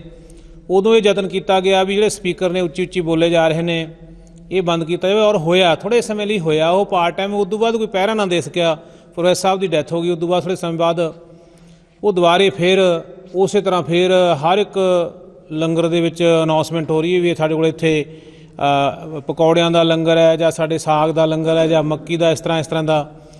ਜੇ ਆਪਾਂ ਦੇਖੀਏ ਪਿਛਲੀ ਜਿਹੜੀ ਸਦੀ ਲੰਘੀ ਹੈ, 20ਵੀਂ ਸਦੀ, ਉਹਦੇ ਵਿੱਚ ਸਭ ਤੋਂ ਪਹਿਲੀ ਵਾਰ ਸੰਤ ਬਾਬਾ ਆਤਰ ਸਿੰਘ ਜੀ ਐਸੇ ਵਿਅਕਤੀ ਨੇ ਜਿਨ੍ਹਾਂ ਨੇ ਮਾਲਵੇ ਦੇ ਵਿੱਚ ਸਾਡੇ ਇਲਾਕੇ ਵਿੱਚ ਐਜੂਕੇਸ਼ਨ ਸਿੱਖਿਆ, ਔਰ ਖਾਸ ਕਰਕੇ ਲੜਕੀਆਂ ਦੀ ਸਿੱਖਿਆ। ਨਹੀਂ, ਲੜਕੀਆਂ ਨੂੰ ਸਿੱਖਿਆ ਦਿੱਤੀ ਨਹੀਂ ਜਾਂਦੀ ਸੀ ਆਪਣੇ, ਤਾਂ ਹੁਣ ਵੀ ਕਈ ਵਾਰ ਲੋਕ ਕੰਨੀ ਕਤਰਾਉਂਦੇ ਹੈ। ਉਹਨਾਂ ਸਮਿਆਂ 'ਚ ਲੜਕੀ ਨੂੰ ਸਕੂਲ ਭੇਜਣਾ ਗੁਨਾਹ ਹੀ ਮੰਨਿਆ ਜਾਂਦਾ ਸੀਗਾ। ਔਰ ਸੰਤ ਬਾਬਾ ਆਤਰ ਸਿੰਘ ਜੀ ਨੇ, ਔਰ ਜਿੱਥੇ ਆਪਾਂ ਬੈਠੇ ਹਾਂ ਆਪਣੇ ਨੇੜੇ ਪਿੰਡ ਹੈ ਭਸੌੜ, ਉਹ ਬਾਬੂ ਤੇਜਾ ਸਿੰਘ ਜੀ ਹੁੰਦੇ ਸੀ, ਉਹ ਵੀ ਉਹਨਾਂ ਸਮੇਂ ਵਿੱਚ ਨਾਲ ਹੁੰਦਾ ਸੀ। ਸਿੰਘ ਸਭਾ ਮੂਵਮੈਂਟ ਚੱਲਦੀ ਸੀ ਉਹਨਾਂ ਸਮਿਆਂ 'ਚ, ਕਿਉਂਕਿ ਸੰਤਾਂ ਨੇ ਸਿੰਘ ਸਭਾ ਮੂਵਮੈਂਟ ਦੇ ਨਾਲ ਬਹੁਤ ਲੰਮਾ ਸਮਾਂ ਸਾਥ ਦਿੱਤਾ, ਸਹਿਯੋਗ ਕੀਤਾ। ਗੁਰਦੁਆਰੇ ਵੀ ਸਿੰਘ ਸਭਾ ਬਣਾਏ, ਜਿਵੇਂ ਸਰੂਰ ਸਿੰਘ ਸਭਾ ਗੁਰਦੁਆਰਾ ਬਣਿਆ ਹੋਇਆ। ਅਤੇ ਬਾਬਾ ਜੀ ਨੇ ਅਤੇ ਨਾਲ ਜਿਹੜੇ ਬਾਬੂ ਤੇਜਾ ਸਿੰਘ ਸੀ ਭਸੌੜ ਵਾਲੇ, ਉਹਨਾਂ ਨੇ ਰਲ ਕੇ ਪਹਿਲੀ ਵਾਰ ਇਹ ਯਤਨ ਕੀਤਾ ਵੀ ਇੱਥੇ ਆਪਾਂ ਮਾਲਵੇ ਵਿੱਚ ਲੜਕੀਆਂ ਦੀ ਸਿੱਖਿਆ ਦੀ ਬਹੁਤ ਵੱਡੀ ਜ਼ਰੂਰਤ ਹੈ। ਔਰ ਉਸ ਸਮੇਂ ਲਾਹੌਰ ਯੂਨੀਵਰਸਿਟੀ ਹੁੰਦੀ ਸੀ, ਲਾਹੌਰ ਯੂਨੀਵਰਸਿਟੀ ਨਾਲ ਸੰਬੰਧਿਤ ਪਹਿਲਾਂ ਸਕੂਲ ਸ਼ੁਰੂ ਕੀਤਾ ਮਸਤੂਆਣੇ, ਫਿਰ ਉੱਥੇ ਕਾਲਜ ਵੀ ਇਕੱਲੀਆਂ ਲੜਕੀਆਂ ਦਾ ਕਾਲਜ ਚੱਲਿਆ, ਕੁਝ ਸਮਾਂ ਉੱਥੇ ਰਿਹਾ। 1907 ਦੇ ਵਿੱਚ ਸ਼ੁਰੂ ਹੋਇਆ, ਫਿਰ ਉਹ ਕਾਲਜ ਸ਼ਿਫਟ ਹੋ ਕੇ ਭਸੌੜ ਪਿੰਡ ਆ ਗਿਆ। ਇੱਥੇ ਵੀ ਬਹੁਤ ਸਾਰੇ ਲੋਕ ਆਪਣੇ ਵੱਡੇ ਵਡੇਰੇ ਜਿਹੜੇ ਉਹ ਸਾਡੇ ਵਿੱਚ ਨਹੀਂ ਵੀ ਰਹੇ, ਉਹ ਇੱਥੇ ਪੜ੍ਹੇ। ਉਹ ਸਿੱਖਿਆ ਦੇ ਨਾਲ ਗੁਰਬਾਣੀ ਦੀ ਵੀ ਸਿੱਖਿਆ ਦਿੱਤੀ ਜਾਂਦੀ ਸੀ, ਅੱਜ ਵੀ ਦਿੱਤੀ ਜਾਂਦੀ ਹੈ, ਭਾਵੇਂ ਹੁਣ ਥੋੜ੍ਹਾ ਮੋਟਾ ਘਟ ਗਿਆ ਕੰਮ ਪਹਿਲਾਂ ਨਾਲੋਂ। ਸੋ ਮੈਂ ਬਹੁਤਾ ਸਮਾਂ ਆਪ ਸੰਗਤਾਂ ਦੇ ਨਾਲ ਨਾ ਸਮਾਂ ਲੈਂਦਾ ਹੋਇਆ ਆਪ ਦਾ ਇਹੀ ਬੇਨਤੀ ਕਰਦਾ ਵੀ ਇਹ ਸਾਡੇ ਲਈ ਸੁਚੇਤ ਹੋਣ ਦਾ ਵੀ ਬਹੁਤ ਵੱਡਾ ਜ਼ਰੂਰੀ ਸਮਾਂ ਹੈ ਸਾਡੇ ਸਾਰਿਆਂ ਦੇ ਲਈ। ਇਸ ਕਰਕੇ ਆਪਾਂ ਨੂੰ ਯਤਨ ਕਰਨਾ ਬਣਦਾ ਹੈ। ਇਹ ਵੀਰਾਂ ਨੇ ਦੇਖੋ ਕਿੱਡਾ ਵੱਡਾ ਉਦਮ ਆਪਣੇ ਪਰਿਵਾਰਾਂ 'ਚ ਹੀ ਨੇ, ਆਪਣੇ ਬੱਚੇ ਨੇ ਸਾਰੇ, ਇਹ ਆਪਣੇ ਨਾਲ ਰਲ ਕੇ ਸਾਡੇ ਤੋਂ ਅੱਗੇ ਵੱਧ ਕੇ ਵੱਧ ਸਮਾਂ ਦੇ ਕੇ ਯਤਨ ਕਰ ਰਹੇ ਨੇ। ਤੁਹਾਡੇ ਨਗਰ ਵਿੱਚ ਚੇਚੇ ਤੌਰ 'ਤੇ ਆਏ ਹਾਂ, ਕਿਉਂਕਿ ਇਸ ਨਗਰ ਦੇ ਵਿੱਚ ਇਸ ਸਥਾਨ 'ਤੇ ਬਾਬਾ ਜੀ ਆ ਕੇ ਸੰਗਤਾਂ ਦੇ ਨਾਲ ਸਤਸੰਗ ਕਰਿਆ ਕਰਦੇ ਸਨ। ਤੁਹਾਨੂੰ ਚੇਚੇ ਤੌਰ 'ਤੇ ਬੇਨਤੀ ਹੈ, ਆਹ ਜਿਹੜਾ ਸੁਨੇਹਾ ਜਿੰਨੇ ਤੁਸੀਂ ਬੇਂਡਾ ਨਗਰ ਵਾਲੇ ਬੈਠੇ ਹੋ, ਤੁਹਾਨੂੰ ਬੇਨਤੀ ਹੈ ਵੀ ਤੁਸੀਂ ਇਹ ਸੁਨੇਹਾ ਘਰ ਘਰ ਪਹੁੰਚਾਉਣਾ। ਕਿਹੜਾ ਸੁਨੇਹਾ? ਵੀ ਜੇਕਰ ਸੰਤਾਂ ਦੀ ਯਾਦ ਵਿੱਚ ਆਪਾਂ ਉੱਥੇ ਇਕੱਤਰ ਹੋਣਾ ਤਾਂ ਉੱਥੇ ਜੋ ਸੰਤਾਂ ਦਾ ਜੀਵਨ ਦਾ ਪ੍ਰਯੋਜਨ ਸੀ, ਜੋ ਸੰਤਾਂ ਨੇ ਸਾਰੀ ਜ਼ਿੰਦਗੀ ਕੀਤਾ, ਸੰਤਾਂ ਨੇ ਸਾਰੀ ਜ਼ਿੰਦਗੀ ਅੰਮ੍ਰਿਤ ਸੰਚਾਰ ਕੀਤਾ, ਸੰਤਾਂ ਨੇ ਸਾਰੀ ਜ਼ਿੰਦਗੀ ਅੰਮ੍ਰਿਤ ਵੇਲੇ ਆਸਾ ਦੀ ਵਾਰ, ਕਿਉਂਕਿ ਜੀਵਨ ਆਪਾਂ ਸਾਰਿਆਂ ਨੇ ਪੜ੍ਹਿਆ ਹੋਊਗਾ ਕਿ ਸੰਤ ਜੀ ਅੰਮ੍ਰਿਤ ਵੇਲੇ ਉੱਠਿਆ ਕਰਦੇ, ਨਿਤਨੇਮ ਕਰਿਆ ਕਰਦੇ, ਫਿਰ ਸੰਗਤ ਦੇ ਵਿੱਚ ਆ ਕੇ ਆਸਾ ਜੀ ਦੀ ਵਾਰ ਦਾ ਕੀਰਤਨ ਕਿਆ ਕਰਦੇ। ਫਿਰ ਉਦੋਂ ਬਾਅਦ ਉਹ ਕਥਾ ਵਿਖਿਆਨ ਵੀ ਕਰਦੇ ਸੀ, ਆਪ ਵਿਚਾਰ ਕਰਦੇ ਸੀ ਅੰਮ੍ਰਿਤ ਵੇਲੇ। ਔਰ ਫਿਰ ਉਦੋਂ ਬਾਅਦ ਅੰਮ੍ਰਿਤ ਸੰਚਾਰ ਉਹਨਾਂ ਨੇ ਕਾਫੀ ਸਮਾਂ ਤਰਨ ਤਾਰਨ ਸਾਹਿਬ ਵੀ 2-3 ਮਹੀਨੇ ਦੇ ਕਰੀਬ, ਜਿਹੜਾ ਗੁਰੂ ਅਸਥਾਨ ਹੈ ਗੁਰੂ ਅਰਜਨ ਦੇਵ ਜੀ ਦਾ, ਉੱਥੇ ਵੀ ਕੀਰਤਨ ਕੀਤਾ ਅਤੇ ਨਾਲ ਸ੍ਰੀ ਅਕਾਲ ਤਖਤ ਸਾਹਿਬ 'ਤੇ ਵੀ ਆਸਾ ਦੀ ਵਾਰ ਦਾ ਕੀਰਤਨ ਕਰਦੇ ਰਹੇ। ਸੋ ਇਹਨਾਂ ਦੀ ਜਿਹੜੀ ਦੇਣ ਸੀ, ਉਹਨਾਂ ਨੇ ਜੋ ਸਾਨੂੰ ਦਿੱਤਾ, ਉਹ ਜੋ ਉਹਨਾਂ ਦੀ ਦੇਣ ਸੀ ਅਸੀਂ ਉਹਨੂੰ ਭੁੱਲ ਕੇ ਛੱਡ ਕੇ ਪਿੱਛੇ ਹੋ ਗਏ। ਉਹਨਾਂ ਨੇ ਤਾਂ ਬੇਅੰਤ ਵਿਦਿਆਰਥੀਆਂ ਨੂੰ ਫ੍ਰੀ ਪੜ੍ਹਾਇਆ, ਮੁਫਤ ਪੜ੍ਹਾਇਆ, ਬਲਕਿ ਪ੍ਰਿੰਸੀਪਲ ਤੇਜਾ ਸਿੰਘ ਜੀ ਜਿਹੜੇ ਬਣੇ, ਉਹਨਾਂ ਨੂੰ ਆਪਣੇ ਖਰਚੇ 'ਤੇ ਹਾਰਵਰਡ ਯੂਨੀਵਰਸਿਟੀ ਹੈ ਅਮਰੀਕਾ ਦੇ ਵਿੱਚ, ਉੱਥੇ ਪੜ੍ਹਾਇਆ। ਔਰ ਉਹਨਾਂ ਨੇ ਕੈਨੇਡਾ ਅਮਰੀਕਾ ਵਿੱਚ ਬਹੁਤ ਅੱਛਾ ਕੰਮ ਕੀਤਾ। ਉੱਥੇ ਸਿੱਖੀ ਦਾ ਬਹੁਤ ਵੱਡਾ ਬੋਲਬਾਲਾ ਉਹਨਾਂ ਦੁਆਰਾ ਹੋਇਆ ਉਹਨਾਂ ਸਮਿਆਂ ਵਿੱਚ। ਸੋ ਇਹਦੇ ਲਈ ਬਾਕੀ ਜਿਹੜੀ ਦੂਜੀ ਵੀਰਾਂ ਨੇ ਵਿਚਾਰ ਕੀਤੀ ਹੈ ਵੀ ਬਿਲਕੁਲ ਸਹੀ ਗੱਲ ਹੈ। ਉੱਥੇ ਦੁਕਾਨਾਂ, ਕਿਉਂਕਿ ਮੈਂ ਵੀ ਮੈਨੇਜਮੈਂਟ ਵਿੱਚ ਰਿਹਾ ਬਹੁਤ ਸਾਲ, ਉੱਥੇ ਠੇਕਾ ਹੁੰਦਾ, ਉਹ ਠੇਕੇ ਵਿੱਚ ਔਸਤਨ ਮੈਂ ਹਲਿਆ ਉਦੋਂ 3-4 ਲੱਖ ਦਾ ਹੁੰਦਾ ਸੀ ਦੁਕਾਨਾਂ ਵਾਲਿਆਂ ਦਾ, ਹੁਣ ਤਾਂ ਸ਼ਾਇਦ ਮਤਲਬ 10-12 ਲੱਖ ਦੇ ਕਰੀਬ ਪਹੁੰਚ ਗਿਆ ਉਹ। ਉਹਨਾਂ ਸਮੇਂ 'ਚ ਜਿਹੜੇ ਕੌਂਸਲ ਵਾਲੇ ਨੇ ਉਹਨਾਂ ਨੂੰ ਲਾਲਚ ਹੋ ਜਾਂਦਾ ਵੀ ਸਾਨੂੰ 10-12 ਲੱਖ ਰੁਪਇਆ ਮਿਲੂਗਾ ਠੇਕੇਦਾਰ ਵੱਲੋਂ। ਉਹ ਫਿਰ ਠੇਕੇਦਾਰ ਅੱਗੇ ਥੋਂ ਹੈ ਉਹ 2-2, 4-4, 5-5 ਗੱਜ ਉਹ ਵੇਚਦਾ ਦੁਕਾਨਾਂ ਵਾਲਿਆਂ ਨੂੰ। ਫਿਰ ਅੰਦਰ ਤੱਕ ਵੀ ਪਹੁੰਚ ਜਾਂਦੇ ਨੇ, ਅੰਦਰ ਜਾ ਕੇ ਜਿੱਥੇ ਹੁਣ ਦੀਵਾਨ ਸਜਦੇ ਨੇ ਉੱਥੇ ਵੀ ਜਾ ਕੇ ਦੁਕਾਨਾਂ ਲੱਗਣ ਲੱਗ ਗਈਆਂ। ਫਿਰ ਉਹ ਦੁਕਾਨਾਂ ਦੇ ਉੱਤੇ ਇੱਦਾਂ ਦਾ ਸਮਾਨ ਵਿਕਦਾ ਹੈ ਜਿਹੜਾ ਗੁਰਮਤਿ ਦੇ ਅਨੁਸਾਰ ਅਨੁਕੂਲ ਹੀ ਨਹੀਂ ਹੁੰਦਾ। ਜਿਹੜਾ ਗੁਰਮਤਿ ਦੇ ਅਨੁਸਾਰ ਹੀ, ਉਹਨਾਂ ਵਿੱਚ ਬਹੁਤ ਸਾਰੇ ਇੱਦਾਂ ਦੇ ਹੁੰਦੇ ਨੇ ਵੀ ਉਹ ਉੱਥੇ ਵੇਚਣੇ ਯੋਗ ਵੀ ਨਹੀਂ ਹੁੰਦੇ ਹੈਗੇ ਉਹ ਵਸਤੂਆਂ ਉੱਥੇ। ਸੋ ਇਸ ਕਰਕੇ ਆਪਾਂ ਉਹ ਸੁਚੇਤ ਹੋ ਕੇ ਆਪਾਂ ਉਹਨਾਂ ਜਿਹੜੇ ਹੁਣ ਮੌਜੂਦਾ ਪ੍ਰਬੰਧਕ ਨੇ ਉਹਨਾਂ ਤੱਕ ਪਹੁੰਚਣਾ ਹੈ। ਗਾਹੇ ਵਗਾਹੇ ਭੈਣਾਂ ਨੂੰ ਬੇਨਤੀ ਹੈ ਵੀ ਭੈਣਾਂ ਦੇ ਵਿੱਚ ਇਹ ਪ੍ਰਚਾਰ ਹੋਵੇ, ਭੈਣਾਂ ਦਾ ਪ੍ਰਚਾਰ ਹੋ ਗਿਆ। ਜਦੋਂ ਭੈਣਾਂ ਨੇ ਕਹਿਤਾ ਵੀ ਨਾ ਬਈ, ਜੋ ਸੰਤ ਬਾਬਾ ਅਤਰ ਸਿੰਘ ਜੀ ਨੇ ਸਾਨੂੰ ਦਿੱਤਾ, ਜੋ ਸਾਨੂੰ ਕਿਹਾ, ਜੋ ਉਹਨਾਂ ਨੇ ਜ਼ਿੰਦਗੀ 'ਚ ਕਮਾਇਆ, ਜਦੋਂ ਉਹਨਾਂ ਨੇ ਗੁਰੂ ਗ੍ਰੰਥ ਸਾਹਿਬ ਜੀ ਮਹਾਰਾਜ ਜੀ ਦੀ ਪਾਵਨ ਬਾਣੀ ਹੀ ਸਾਨੂੰ ਵਾਰ-ਵਾਰ ਇਹਦੇ ਅਨੁਸਾਰ ਚੱਲਣ ਦਾ ਹੁਕਮ ਕੀਤਾ, ਗੁਰੂ ਪਾਤਸ਼ਾਹ ਦਾ ਜੋ ਹੁਕਮ ਸੀ ਉਹਨਾਂ ਨੇ ਅੱਗੇ ਸਾਨੂੰ ਹਦਾਇਤ ਕੀਤੀ। ਸੋ ਇਸ ਕਰਕੇ ਆਪਾਂ ਜਦੋਂ ਇਹ ਭੈਣਾਂ ਨੂੰ ਕਹਾਂਗੇ, ਅੱਗੇ ਪਿੰਡ ਦੇ ਵੀਰਾਂ ਨੂੰ ਕਿਹਾ ਜਾਊਗਾ, ਜੋ ਵੀਰ ਲੰਗਰ ਲਾਉਣ ਜਾਂਦੇ ਨੇ ਉਹ ਲੰਗਰ ਉਸ ਥਾਂ 'ਤੇ ਜੇ ਲਾਉਣਗੇ ਤਾਂ ਉਹ ਮਰਜ਼ਾਦਾ ਦੇ ਅਨੁਸਾਰ ਹੀ ਲਾਉਣਗੇ, ਲੋੜ ਦੇ ਅਨੁਸਾਰ ਲਾਉਣਗੇ। ਸੋ ਆਹੀ ਮਕਸਦ ਹੈ ਮੇਨ, ਵੀ ਉੱਥੋਂ ਜੋ ਦੁਕਾਨਾਂ ਵਗੈਰਾ ਨੇ ਉਹ ਉੱਥੋਂ ਬਾਹਰ ਹੋ ਜਾਣ। ਕੋਈ ਗੱਲ ਨਹੀਂ, ਚਲੋ ਆਪਾਂ ਇਸ ਗੱਲ ਦੇ ਵੀ ਵਿਰੋਧੀ ਨਹੀਂ ਹਾਂ ਵੀ ਕੋਈ ਉੱਥੇ ਬਾਜ਼ਾਰ ਨਾ ਲੱਗੇ, ਲੱਗ ਜੇ ਬਾਹਰ, ਲੱਗ ਜੇ ਕਿਸੇ ਹੋਰ ਪਾਸੇ ਲੱਗ ਜੇ। ਉੱਥੇ ਝੂਲਿਆਂ 'ਤੇ ਆਪਾਂ ਕਈ ਵਾਰ ਦੇਖਿਆ ਉੱਤੋਂ ਲੋਕ ਉੱਚੀ ਬੋਲਦੇ ਆ, ਲਲਕਾਰੇ ਮਾਰਦੇ ਆ, ਪੁੱਠੀਆਂ ਸਿੱਧੀਆਂ ਗੱਲਾਂ ਬੋਲਦੇ ਆ, ਉਹ ਦੂਜੇ ਪਾਸੇ ਦੀਵਾਨ ਲੱਗ ਰਿਹਾ ਹੁੰਦਾ, ਨਾਮ ਸਿਮਰਨ ਹੋ ਰਿਹਾ ਹੁੰਦਾ। ਇਸ ਕਰਕੇ ਆਪਾਂ ਇਹ ਜਿਹੜਾ ਉਦਮ ਹੈ ਇਹਦੇ ਲਈ ਆਪਾਂ ਸਾਰਿਆਂ ਨੇ ਯਤਨ ਕਰਨਾ ਹੈ। ਇਹ ਬੇਨਤੀ ਪ੍ਰਵਾਨ ਕਰਿਓ, ਜਿੱਥੇ ਵੀ ਸਾਡੇ ਲਾਇਕ ਸੇਵਾ ਹੋਊ, ਸਾਨੂੰ ਕੋਈ ਹੁਕਮ ਕਰੋਗੇ, ਕਿਤੇ ਪਿੰਡ ਦੇ ਵਿੱਚ ਕੋਈ ਇਕੱਠ ਰੱਖਣਾ ਹੋਊ, ਉੱਥੇ ਵੀ ਆ ਕੇ ਅਸੀਂ ਉਹ ਲੰਗਰ ਵਾਲੇ ਜੋ ਵੀਰ ਨੇ ਉਹਨਾਂ ਨੂੰ ਬੇਨਤੀ ਕਰਾਂਗੇ ਵੀ ਲੰਗਰ ਦੇ ਵਿੱਚ ਵੀ ਮਰਜ਼ਾਦਾ ਦੇ ਅਨੁਸਾਰ ਲੰਗਰ ਹੋਵੇ। ਅਤੇ ਨਾਲ ਦੀ ਨਾਲ ਉਹ ਕੌਂਸਲ ਵਾਲਿਆਂ ਕੋਲੇ ਪਹੁੰਚ ਕੀਤੀ ਜਾਵੇ। ਕਿਤੇ ਨਾ ਕਿਤੇ ਸਮਾਂ ਬਣਿਆ, ਆਪਾਂ ਕਿਤੇ ਸਾਰੇ ਨਗਰਾਂ ਦਾ ਇਕੱਠ ਵੀ ਕਰਾਂਗੇ, 20-30 ਪਿੰਡਾਂ ਦਾ, 50 ਦਾ, ਜਿੰਨੇ ਦਾ ਹੋਇਆ, ਉੱਥੇ ਸਾਰੇ ਇਕੱਠੇ ਜਾ ਕੇ ਵੀ ਬੇਨਤੀ ਕਰਾਂਗੇ ਵੀ ਐਤਕੀ ਉਹ ਲਾਲਚ ਨਾ ਕਰਨ, ਕਿਉਂਕਿ ਥੋੜ੍ਹਾ ਜਿਹਾ ਲਾਲਚ ਹੁੰਦਾ ਕੌਂਸਲ ਦਾ। ਅਤੇ ਹੁਣ ਤਾਂ ਉੱਥੇ 2-3 ਪ੍ਰਬੰਧ ਨੇ ਆਪਾਂ ਜਾਣਦੇ ਹਾਂ, ਉਹ ਹਰੇਕ ਇਲਾਕਾ ਆਪਦਾ ਵੰਡ ਕੇ ਉਹ ਥੋੜ੍ਹਾ ਲਾਲਚ ਕਰ ਲੈਂਦੇ ਨੇ ਵੀ ਸਾਨੂੰ 2 ਲੱਖ ਰੁਪਇਆ ਆਜੂ ਠੇਕੇ ਤੋਂ, ਸਾਨੂੰ 5 ਲੱਖ ਆਜੂ, 10 ਲੱਖ ਆਜੂ। ਉੱਥੇ ਆਮਦਨ ਦਾ ਕੋਈ ਘਾਟਾ ਨਹੀਂ, ਬਹੁਤ ਵੱਡੀ ਆਮਦਨ ਹੈ, ਕਰੋੜਾਂ ਦਾ ਬਜਟ ਹੈ। ਉੱਥੇ ਹਰੇਕ ਸਾਲ ਐਂ ਕਹਿ ਲਓ 10-20 ਕਰੋੜ ਤੋਂ ਵੱਧ ਉੱਥੇ ਆਮਦਨ ਹੁੰਦੀ ਹੈ। ਜੇ ਉਹ ਇਹਦੀ ਆਮਦਨ ਨੂੰ ਮਾੜਾ ਮੋਟਾ ਸੰਕੋਚ ਵੀ ਲੈਣਗੇ ਵੀ ਮਰਜ਼ਾਦਾ ਕਾਇਮ ਰਹੂਗੀ ਤਾਂ ਕੋਈ ਬਹੁਤਾ ਫਰਕ ਨਹੀਂ ਪੈਂਦਾ। ਲੋੜ ਸਿਰਫ ਇਹੀ ਹੈ ਜਦੋਂ ਸੰਗਤਾਂ ਜਾ ਕੇ ਕਹਿਣਗੀਆਂ, ਕੱਲਾ ਤੋਂ ਕੱਲਾ ਬੰਦਾ ਕਹੂ ਉਹਨਾਂ ਨੇ ਨਹੀਂ ਮੰਨਣੀ ਹੈ। ਉਦੋਂ ਵੀ ਅਸੀਂ 1-2 ਬੰਦੇ ਬਹੁਤ ਰੌਲਾ ਪਾਉਂਦੇ ਰਹੇ ਹਾਂ ਵੀ ਇਸ ਤਰ੍ਹਾਂ ਨਾ ਕਰੋ, ਇੱਥੇ ਇਹਨੂੰ ਜਿਹੜਾ ਦਰਬਾਰ ਸਾਹਿਬ ਹੈ ਇਹ ਤੋਂ ਥੋੜ੍ਹਾ ਦੂਰ ਕਰ ਲਓ, ਇੱਦਾਂ ਦੀਆਂ ਇੱਥੇ ਦੁਕਾਨਾਂ ਨਾ ਹੋਣ। ਸੋ ਉਹ ਇੱਕ ਇਕੱਲੇ ਤੋਂ ਇਕੱਲੇ ਦੀ ਗੱਲ ਨਹੀਂ ਮੰਨੀ ਜਾਣੀ, ਸਾਰੀ ਸੰਗਤ ਦੀ ਮੰਨੀ ਜਾਣੀ ਹੈ। ਸੋ ਮੈਂ ਇਹੀ ਬੇਨਤੀ ਕਰਦਾ ਹੋਇਆ ਆਪ ਸਾਰੀਆਂ ਸੰਗਤਾਂ ਪਾਸੋਂ ਖਿਮਾ ਮੰਗਦਾ ਹਾਂ, ਭੁੱਲਾਂ ਚੁੱਕਾਂ ਦੀ ਖਿਮਾ ਜੀ। ਵਾਹਿਗੁਰੂ ਜੀ ਕਾ ਖਾਲਸਾ, ਵਾਹਿਗੁਰੂ ਜੀ ਕੀ ਫਤਿਹ। ਜਿਵੇਂ ਇਹਨਾਂ ਦੀ ਗੱਲ 'ਚੋਂ ਨੁਕਤਾ ਹੈ ਵੀ ਇਹਨਾਂ ਦੱਸਿਆ ਕਿ ਇੱਕ ਵਾਰ 96-97 'ਚ ਯਤਨ ਹੋਇਆ ਅਤੇ ਉਹ ਕਾਫੀ ਠੱਲ ਵੀ ਪਈ ਇੱਕ ਵਾਰ ਦੇ ਲਈ, ਪਰ ਉਹ ਮੁੜ ਦੁਬਾਰਾ ਫਿਰ ਸਹਿਜੇ ਗੱਲ ਉਧਰ ਨੂੰ ਚਲੀ ਗਈ। ਇਸ ਤਰ੍ਹਾਂ ਹੀ ਜਦੋਂ ਪਿੰਡਾਂ 'ਚ ਜਾ ਰਹੇ ਸੀ ਤਾਂ ਇੱਕ ਪਿੰਡ 'ਚ ਸਾਨੂੰ ਦੱਸਿਆ ਕਿ ਇੱਕ ਵਾਰ ਕਰੀਬ 20 ਸਾਲ 15-20 ਸਾਲ ਪਹਿਲਾਂ ਦੀ ਗੱਲ ਉਹਨਾਂ ਸੁਣਾਈ ਕਿ ਉਦੋਂ ਕੋਈ ਗਾਉਣ ਵਾਲਾ ਅਤੇ ਨੱਚਣ ਨੁੱਚਣ ਵਾਲਿਆਂ ਦਾ ਉੱਥੇ ਸ਼ੁਰੂ ਹੋ ਗਿਆ ਸੀਗਾ ਮਸਤੋਣਾ ਸਾਹਿਬ ਸਾਲਾਨਾ ਜੋੜ ਮੇਲੇ। ਅਤੇ ਉਦੋਂ ਫਿਰ ਮੌਕੇ 'ਤੇ ਹੀ ਸੰਗਤਾਂ ਨੇ ਉਹਨਾਂ ਨੂੰ ਭਜਾਇਆ, ਨਾਲੇ ਕੁੱਟਿਆ। ਅਤੇ ਜੇ ਉਦੋਂ ਸੰਗਤਾਂ ਨਾ ਸਖਤੀ ਵਰਤਦੀਆਂ ਅਤੇ ਉਹ ਆਪਾਂ ਝੱਲ ਲੈਂਦੇ ਵੀ ਚਲੋ ਹੋ ਰਿਹਾ, ਤਾਂ ਉਹ ਹੁਣ ਅੱਜ ਤੱਕ ਗੱਲ ਪਤਾ ਨਹੀਂ ਕਿੱਥੇ ਤੱਕ ਅੱਪੜ ਜਾਣੀ ਸੀ। ਸੋ ਜਦੋਂ ਗੱਲ ਵਿਗੜਦੀ ਆ ਤਾਂ ਉਹਨੂੰ ਰੋਕਣ ਦੇ ਲਈ, ਬੰਨ੍ਹ ਲਾਉਣ ਦੇ ਲਈ ਸੰਗਤਾਂ ਨੂੰ ਹੀ ਅੱਗੇ ਆਉਣਾ ਪੈਂਦਾ।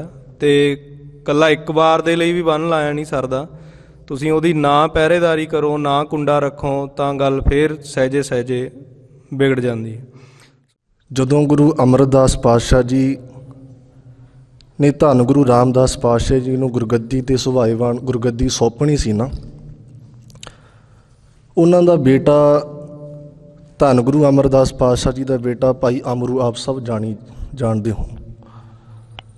ਅਤੇ ਭਾਈ ਗੁਰਦਾਸ ਜੀ ਉਹਨਾਂ ਦੇ ਚਰਨਾਂ ਦੇ ਵਿੱਚ ਬਹੁਤ ਸਮੇਂ ਤੋਂ ਸੇਵਾ ਨਿਭਾ ਰਹੇ ਸੀ। ਛੋਟੀ ਉਮਰ ਦੇ ਵਿੱਚ ਹੀ ਭਾਈ ਗੁਰਦਾਸ ਜੀ ਦੀ 3 ਸਾਲ ਦੀ ਉਮਰ ਸੀ ਜਦੋਂ ਉਹਨਾਂ ਦੀ ਮਾਤਾ ਜੀ ਇਸ ਦੁਨੀਆ ਤੋਂ ਚੱਲ ਵਸੇ ਸੀ, ਅਤੇ ਧੰਨ ਗੁਰੂ ਅਮਰਦਾਸ ਪਾਤਸ਼ਾਹ ਜੀ ਨੇ ਉਹਨਾਂ ਨੂੰ ਗੋਦ ਦੇ ਵਿੱਚ ਲਿਆ।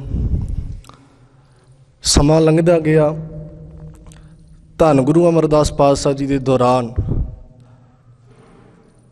ਹੁੰਦਿਆਂ ਹੋਇਆ ਜਦੋਂ ਇਸ ਗੁਰਗੱਦੀ ਇਹ ਜੋਤ ਗੁਰੂ ਰਾਮਦਾਸ ਪਾਤਸ਼ਾਹ ਜੀ ਦੇ ਪਾਸ ਤੱਕ ਗਈ, ਜਿਹੜੀ ਕਿ ਸੰਗਤ ਤੇ ਪੰਗਤ ਦੀ ਪ੍ਰਥਾ ਸੀ ਗੁਰੂ ਨਾਨਕ ਪਾਤਸ਼ਾਹ ਜੀ ਨੇ ਚਲਾਈ, ਉਹਨਾਂ ਦਾ ਸਿਧਾਂਤਕ ਪ੍ਰਚਾਰ ਅਮਰਦਾਸ ਪਾਤਸ਼ਾਹ ਜੀ ਤੱਕ ਹੁੰਦਿਆਂ ਹੋਇਆ ਗੁਰੂ ਰਾਮਦਾਸ ਪਾਤਸ਼ਾਹ ਜੀ ਤੱਕ ਜਦੋਂ ਪਹੁੰਚਿਆ, ਉਹਨਾਂ ਨੇ ਲੰਗਰ ਦੀ ਬੜੀ ਸੁਚੇਤ ਹੋ ਕੇ ਬੜੀ ਪ੍ਰਤੱਖ ਭਾਵਨਾ ਦੇ ਨਾਲ ਅਕਬਰ ਰਾਜੇ ਨੂੰ ਕਿਹਾ ਕਿ ਜਦੋਂ ਉਹ ਲੰਗਰ ਦੇ ਵਿੱਚ ਉਹਨਾਂ ਨੂੰ ਮਿਲਣ ਆਉਣਾ ਸੀ ਨਾ, ਉਹਨਾਂ ਨੇ ਅਕਬਰ ਰਾਜੇ ਨੇ ਗੁਰੂ ਅਰਜਨ ਦੇਵ ਪਾਤਸ਼ਾਹ ਨੂੰ ਜਦੋਂ ਮਿਲਣ ਆਉਣਾ ਸੀ ਅਤੇ ਉਹਨਾਂ ਨੇ ਪਹਿਲਾਂ ਇਹ ਗੱਲ ਕਹੀ ਕਿ ਪਹਿਲਾਂ ਸੰਗਤ ਦੇ ਵਿੱਚ, ਪਹਿਲਾਂ ਪੰਗਤ ਦੇ ਵਿੱਚ ਆਉਣਾ ਜ਼ਰੂਰੀ ਹੈ। ਅਤੇ ਇੱਥੋਂ ਇੱਕ ਸੇਧ ਨਾਲ ਸਾਨੂੰ ਇਹ ਮਿਲਦੀ ਹੈ ਕਿ ਲੰਗਰ ਤਕਰੀਬਨ ਸਾਡੀ ਭੁੱਖ ਨਹੀਂ ਮਿਟਾਉਂਦਾ। ਕਾਮ ਗੁਰਬਾਣੀ ਦੇ ਵਿੱਚ ਹੀ ਆਪਾਂ ਸੇਧ ਲੈ ਲਈਏ, ਕਾਮ ਕ੍ਰੋਧ ਅਰ ਲੋਭ ਮੋਹ ਬਿਨ ਸਜਾਏ ਅਹਮੇਵ। ਜ਼ਰੂਰੀ ਨਹੀਂ ਵੀ ਅਸੀਂ ਆਪਣੇ ਆਪ ਨੂੰ ਆਪਣੇ ਆਪ ਦੇ ਵਿੱਚ ਬਦਲਾ ਲਾਈਏ। ਕੁਝ ਨੁਕਤੇ ਅਜਿਹੇ ਹੁੰਦੇ ਨੇ ਸੰਗਤ ਦੇ ਵਿੱਚ, ਜਦੋਂ ਪੰਗਤ ਦੇ ਵਿੱਚ ਰਾਜਾ ਅਕਬਰ ਆਇਆ ਨਾ, ਨਾਲ ਭਿਖਾਰੀ ਵੀ ਬੈਠੇ ਨੇ, ਨੀਚ ਜਾਤ ਦੇ ਲੋਕ ਵੀ ਬੈਠੇ ਨੇ, ਉੱਥੇ ਆ ਕੇ ਲੰਗਰ ਦੇ ਵਿੱਚ ਸਾਨੂੰ ਇੱਕ ਬੜਾ ਸੋਹਣਾ ਬੜਾ ਵੱਡਾ ਸੁਨੇਹਾ ਗੁਰੂ ਅਰਜਨ ਪਾਤਸ਼ਾਹ ਜੀ ਨੇ ਦਿੱਤਾ। ਜਦੋਂ ਕਿ ਉਹਨਾਂ ਦਾ ਹੰਕਾਰ ਵੀ ਦੂਰ ਹੋ ਗਿਆ, ਹੰਕਾਰ ਦੇ ਨਾਲ ਲੰਗਰ ਦੇ ਵਿੱਚ ਛਕਣ ਵਾਲਾ ਸਾਦਾ ਪ੍ਰਸ਼ਾਦਾ ਸੀ।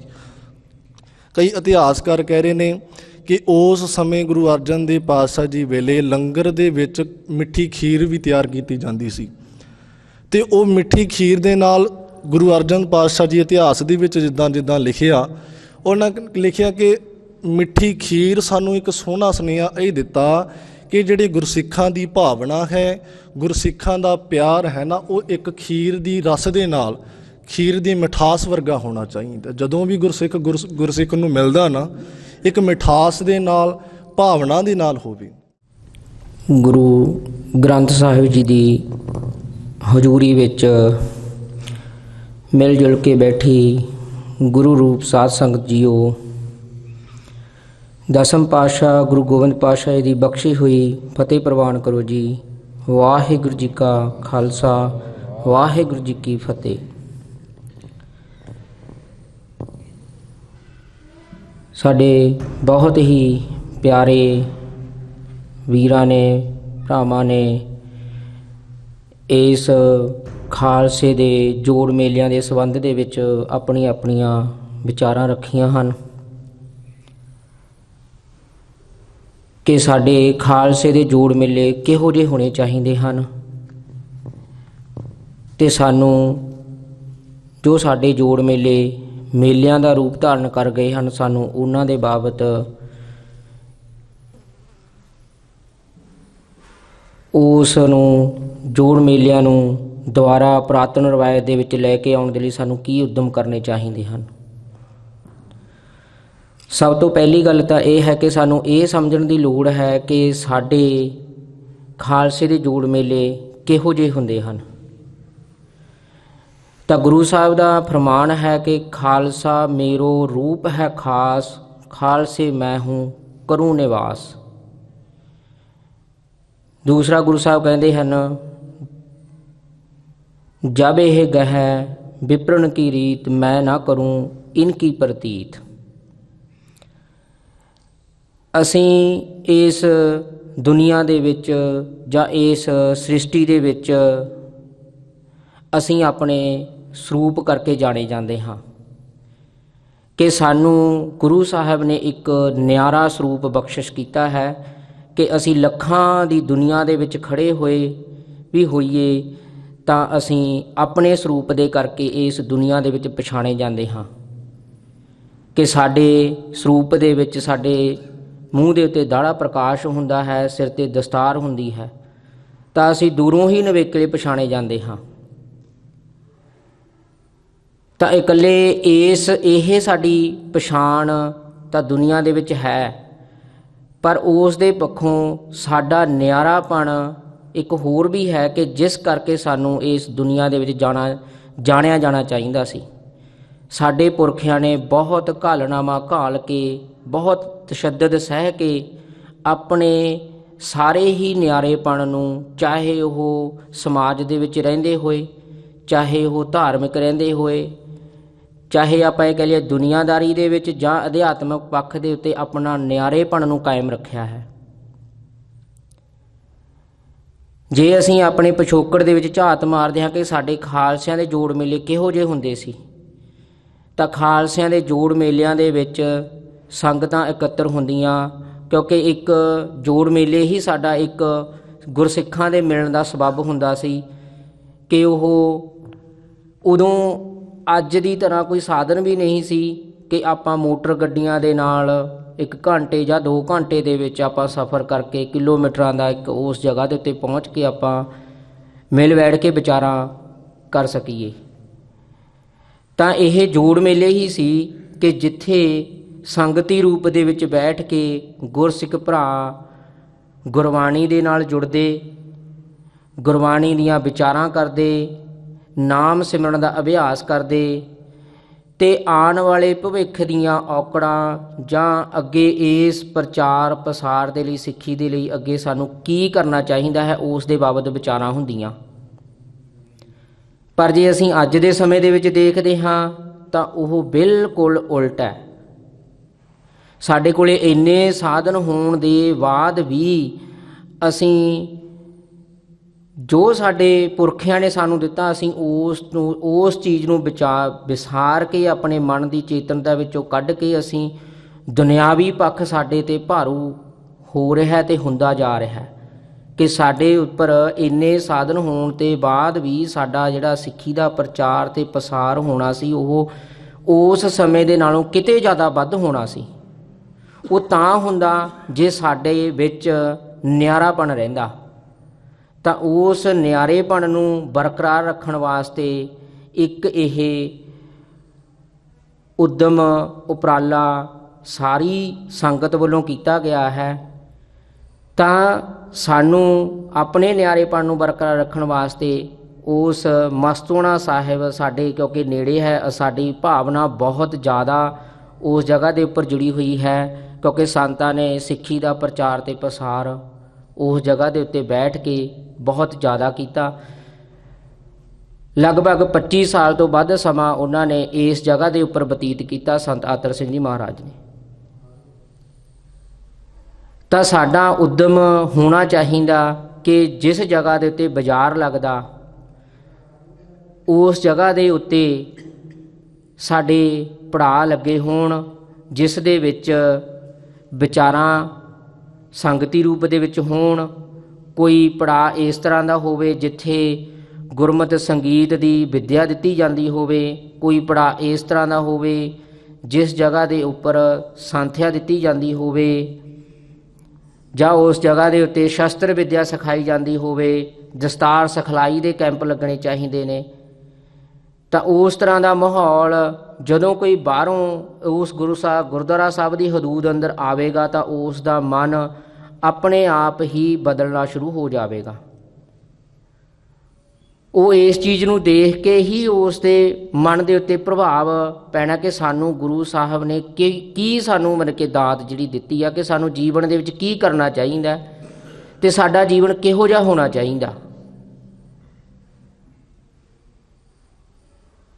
ਤਾਂ ਉਸ ਜਗ੍ਹਾ ਦੇ ਉੱਪਰ ਅੱਜ ਬਹੁਤ ਰੌਲਾ ਰੱਪਾ ਪੈਂਦਾ, ਸਪੀਕਰ ਲੱਗਦੇ, ਬਾਜ਼ਾਰ ਲੱਗਦਾ, ਤਾਂ ਸਾਨੂੰ ਉਹ ਸਾਡੇ ਨਿਆਰੇਪਣ ਨੂੰ ਸਾਡੇ ਮਨ ਦੇ ਵਿੱਚ ਉਹ ਰਹਿਣੇ ਨਹੀਂ ਦਿੰਦਾ। ਅਸੀਂ ਦੁਨਿਆਵੀ ਪੱਖ ਸਾਡੇ 'ਤੇ ਆਪਣੇ ਆਪ ਭਾਰੂ, ਜਿਹੋ ਜਿਹਾ ਅਸੀਂ ਕੁਛ ਆਪਣੇ ਅੱਖਾਂ ਦੇ ਨਾਲ ਦੇਖਾਂਗੇ ਸਾਡੇ ਮਨ ਦੇ ਵਿੱਚ ਵਿਚਾਰ ਖਿਆਲ ਉਹੋ ਜਿਹੇ ਹੀ ਪ੍ਰਗਟ ਹੋਣਗੇ। ਜੇ ਅਸੀਂ ਉਸ ਜਗ੍ਹਾ ਦੇ ਉੱਪਰ ਕੋਈ ਇਸ ਤਰ੍ਹਾਂ ਸਾਡੇ ਪੁਰਾਤਨ ਰਵਾਇਤ ਮੁਤਾਬਕ ਜੋ ਉੱਥੇ ਵਿਚਾਰਾਂ ਹੋਣਗੀਆਂ, ਸਾਂਥਿਆ ਦਿੱਤੀ ਜਾਊਗੀ, ਤਾਂ ਸਾਡੇ ਮਨ ਦੇ ਵਿੱਚ ਗੁਰੂ ਦੇ ਪ੍ਰਤੀ ਗੁਰੂ ਦੇ ਅਦਬ ਸਤਿਕਾਰ ਦੇ ਵਿੱਚ ਸਾਡੀ ਆਪਣੇ ਆਪ ਸਾਡੀ ਭਾਵਨਾ ਬਣੇਗੀ, ਹੋਰ ਵੱਧ ਬਣੇਗੀ, ਅਤੇ ਸਾਡੇ ਉੱਪਰ ਦੁਨਿਆਵੀ ਪੱਖ ਭਾਰੂ ਨਹੀਂ ਹੋਵੇਗਾ। ਕਿਉਂਕਿ ਗੁਰੂ ਸਾਹਿਬ ਨੇ ਸਾਨੂੰ ਦਿੱਖ ਵਜੋਂ ਨਿਆਰਾਪਣ ਨਹੀਂ ਦਿੱਤਾ, ਸਾਡੇ ਕਰਮ ਵਜੋਂ, ਸਾਡੇ ਕਿਰਦਾਰ ਵਜੋਂ ਵੀ ਅਸੀਂ ਨਿਆਰੇ ਹਾਂ। ਜੇ ਅਸੀਂ ਦੁਨੀਆ ਵਰਗੇ ਹੀ ਹੋ ਗਏ ਤਾਂ ਸਾਡੇ ਵਿੱਚ ਨਿਆਰਾਪਣ ਕਿੱਥੇ ਰਹੇਗਾ। ਸਾਡਾ ਫਰਜ਼, ਸਾਨੂੰ ਗੁਰੂਆਂ ਨੇ ਫਰਜ਼, ਖਾਲਸੇ ਨੂੰ ਫਰਜ਼ ਇਹ ਦਿੱਤਾ ਕਿ ਤੁਸੀਂ ਦੁਨੀਆ ਨੂੰ ਇੱਕ ਨਵੀਂ ਸੇਧ ਦੇਣੀ ਹੈ ਕਿ ਤੁਸੀਂ ਆਪਣੇ ਜੀਵਨ ਨੂੰ ਕਿਸ ਢੰਗ ਨਾਲ ਵਧੀਆ ਬਣਾ ਸਕਦੇ ਹੋ, ਕਿਵੇਂ ਅਸੀਂ ਉਸ ਅਕਾਲ ਪੁਰਖ ਦੇ ਨਾਲ ਜੁੜ ਸਕਦੇ ਹਾਂ, ਕਿਵੇਂ ਅਸੀਂ ਆਪਣੇ ਜੀਵਨ ਦੇ ਵਿੱਚ ਇਸ ਨੂੰ ਸੁਚੱਜਾ ਪਵਿੱਤਰ ਬਣਾ ਸਕਦੇ ਹਾਂ। ਤਾਂ ਸਾਨੂੰ ਇਹ ਸਭ ਤੋਂ ਵੱਧ ਇਹ ਉਪਰਾਲਾ ਕਰਨਾ ਚਾਹੀਦਾ ਕਿ ਅਸੀਂ ਆਪਣਾ ਨਿਆਰਾਪਣ ਬਰਕਰਾਰ ਰੱਖੀਏ ਅਤੇ ਅਸੀਂ ਦੁਨੀਆ ਨੂੰ ਸੇਧ ਦੇ ਸਕੀਏ ਕਿ ਅਸੀਂ ਆਪਣੇ ਜੀਵਨ ਦੇ ਵਿੱਚ ਜੀਵਨ ਨੂੰ ਕਿਸ ਢੰਗ ਨਾਲ ਜਿਉਣਾ, ਕਿਵੇਂ ਅਸੀਂ ਆਪਣੇ ਸਾਦਾ ਜੀਵਨ ਜਿਉਣਾ, ਅਤੇ ਅਸੀਂ ਲੋਕ ਭਲਾਈ ਦੇ ਲਈ ਅਸੀਂ ਕੀ ਕਰ ਸਕਦੇ ਹਾਂ। ਇਹ ਸਾਨੂੰ ਗੁਰੂ ਦੇ ਦਰ ਦੇ ਉੱਤੋਂ ਹੀ ਮਿਲਣਾ, ਸਾਨੂੰ ਗੁਰੂ ਦੀਆਂ ਇਹ ਬਖਸ਼ਿਸ਼ਾਂ ਨੇ। ਅਤੇ ਅਸੀਂ ਉਸ ਇਕਾਂਤ ਵਾਲੇ ਮਾਹੌਲ ਨੂੰ ਆਪਾਂ ਦੁਬਾਰਾ ਸਿਰਜੀਏ, ਉਸ ਜਗ੍ਹਾ ਦੇ ਉੱਤੇ ਨਾਮ ਬਾਣੀ ਅਭਿਆਸ ਦੇ ਪਹਿਰੇ ਲੱਗਣ। ਜਿੰਨਾ ਚਿਰ ਵੀ ਉੱਥੇ ਸੰਗਤ ਰਹੇ ਉਹ ਨਾਮ ਬਾਣੀ ਅਭਿਆਸ ਉੱਥੇ ਕਰੇ, ਬੈਠੇ, ਗੁਰਬਾਣੀ ਦੇ ਨਾਲ ਜੁੜੇ, ਤਾਂ ਹੀ ਇਹ ਮੁਹਿੰਮ ਸਫਲਾ ਹੋ ਸਕਦੀ ਆ। ਤਾਂ ਹੀ ਅਸੀਂ ਸੰਤਾਂ ਦੇ ਬਚਨਾਂ ਦੇ ਉੱਪਰ, ਗੁਰੂ ਦੇ ਬਚਨਾਂ ਦੇ ਉੱਤੇ ਪਹਿਰਾ ਦੇ ਸਕਦੇ ਹਾਂ। ਇੰਨਾ ਹੀ ਵਿਚਾਰਾਂ ਰੱਖਦਾ ਹੋਇਆ ਮੈਂ ਖਿਮਾ ਦਾ ਜਾਚਕ ਹਾਂ। ਵਾਹਿਗੁਰੂ ਜੀ ਕਾ ਖਾਲਸਾ, ਵਾਹਿਗੁਰੂ ਜੀ ਕੀ ਫਤਿਹ। ਜਦੋਂ ਤੁਸੀਂ ਨਿਆਰੇਪਣ 'ਚੋਂ ਜੋ ਗੁਰੂ ਨੇ ਰਾਹ ਦੱਸੇ ਵਿਚਾਰ ਕਰਨ ਦੇ, ਫੈਸਲੇ ਲੈਣ ਦੇ, ਜੋ ਗੁਰੂ ਨੇ ਬਾਹਰੀ ਸਰੂਪ ਅਤੇ ਅੰਦਰਲੇ ਕਿਰਦਾਰ ਪੱਖੋਂ ਤੁਹਾਨੂੰ ਤੁਹਾਡੀ ਘਾੜਤ ਘੜੀ, ਜਿੰਨਾ ਚਿਰ ਤੁਸੀਂ ਉਹਦੇ 'ਤੇ ਕਾਇਮ ਦਾਇਮ ਹੋ, ਉਹਨਾਂ ਸਮਾਂ ਗੁਰੂ ਦੀਆਂ ਬਰਕਤਾਂ ਨਾਲ ਹੈ। ਉਹਨਾਂ ਸਮਾਂ ਤੁਸੀਂ ਮਨ ਕਰਕੇ, ਸਰੀਰ ਕਰਕੇ ਤਗੜੇ ਹੋ, ਅਤੇ ਉਹਨਾਂ ਸਮਾਂ ਤੁਹਾਡੇ ਅੱਗੇ ਵੱਡੇ ਤੋਂ ਵੱਡੀ ਜਿਹੜੀ ਮੁਸੀਬਤ ਆ ਉਹ ਬਹੁਤ ਛੋਟੀ ਅਤੇ ਕੀੜੀ ਜਿੰਨੀ ਹੁੰਦੀ ਰਹੂਗੀ। ਅਤੇ ਜਦੋਂ ਤੁਸੀਂ ਮਨ ਕਰਕੇ ਅਤੇ ਗੁਰੂ ਦਾ ਰਾਹ ਤਿਆਗ ਕੇ ਮਨ ਕਰਕੇ ਟੁੱਟ ਗਏ, ਅਤੇ ਉਦੋਂ ਫਿਰ ਤੁਹਾਨੂੰ ਕੀੜੀ ਜਿੱਡੀ ਗੱਲ ਵੀ ਕਈ ਵਾਰੀ ਪਹਾੜ ਲੱਗਣ ਲੱਗ ਜਾਂਦੀ। ਧੰਨ ਧੰਨ ਗੁਰੂ ਗ੍ਰੰਥ ਸਾਹਿਬ ਜੀ ਦੀ ਓਟ ਵਿੱਚ ਬੈਠੀ ਸਾਧ ਸੰਗਤ ਜੀ, ਗੁਰੂ ਮਹਾਰਾਜ ਦੀ ਬਖਸ਼ੀ ਫਤਿਹ ਆਪਾਂ ਪ੍ਰਵਾਨ ਕਰੀਏ। ਵਾਹਿਗੁਰੂ ਜੀ ਕਾ ਖਾਲਸਾ, ਵਾਹਿਗੁਰੂ ਜੀ ਕੀ ਫਤਿਹ।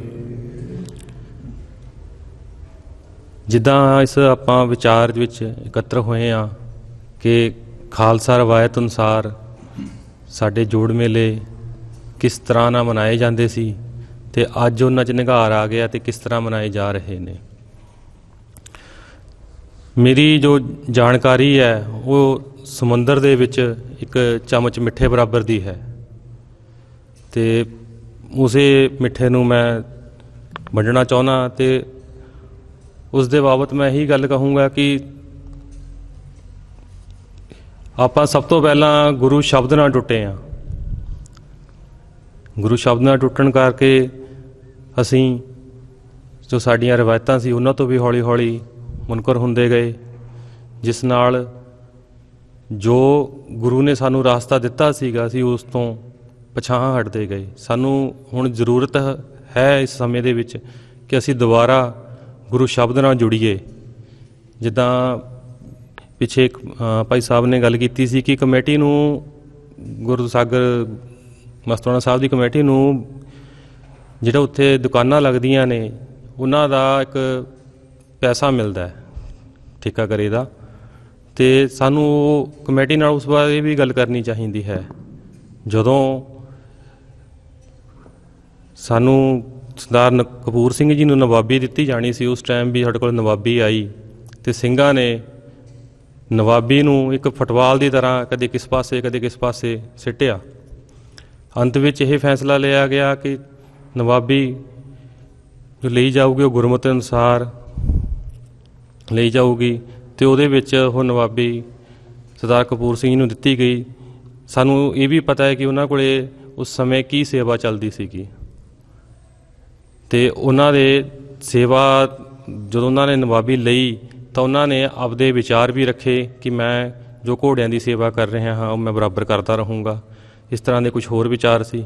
ਤਾਂ ਸਾਨੂੰ ਇਹ ਗੱਲ ਸਮਝਣੀ ਚਾਹੀਦੀ ਹੈ ਕਿ ਦੁਨਿਆਵੀ ਜੋ ਮਾਇਆ ਹੈ ਉਹਦਾ ਅਤੇ ਗੁਰੂ ਦੇ ਸ਼ਬਦ ਦਾ ਬਹੁਤ ਵੱਡਾ ਫਰਕ ਹੈ।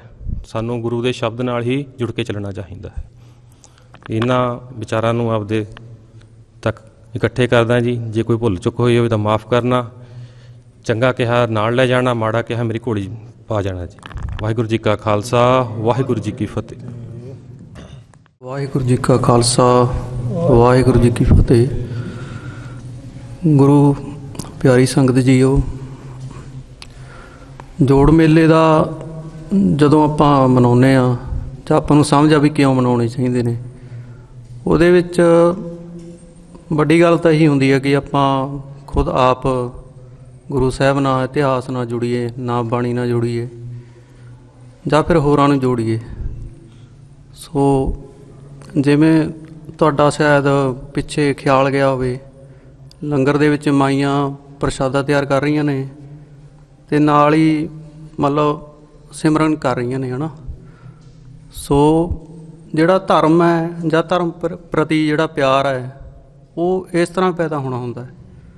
ਉਹ ਨਾ ਕਿ ਆਪਾਂ ਨੇ ਬਹੁਤ ਸ਼ੋਰ ਸ਼ਰਾਬਾ, ਇੱਥੇ ਵੀ ਸਪੀਕਰ ਉੱਥੇ ਵੀ ਸਪੀਕਰ, ਬਹੁਤ ਵੱਡੇ ਇਕੱਠ ਕਰਕੇ ਮਤਲਬ ਜਿਸ ਤਰ੍ਹਾਂ ਜੋੜ ਮੇਲਿਆਂ 'ਚ ਆਪਾਂ ਦੇਖਦੇ ਹਾਂ ਵੀ ਇੱਕ ਤਰ੍ਹਾਂ ਦੀ ਹਵਾ ਬਣਾਉਣ ਦੀ ਕੋਸ਼ਿਸ਼ ਕੀਤੀ ਜਾਂਦੀ ਹੈ। ਸੋ ਇਸ ਤਰ੍ਹਾਂ ਧਰਮ ਨਹੀਂ ਫੈਲਦਾ।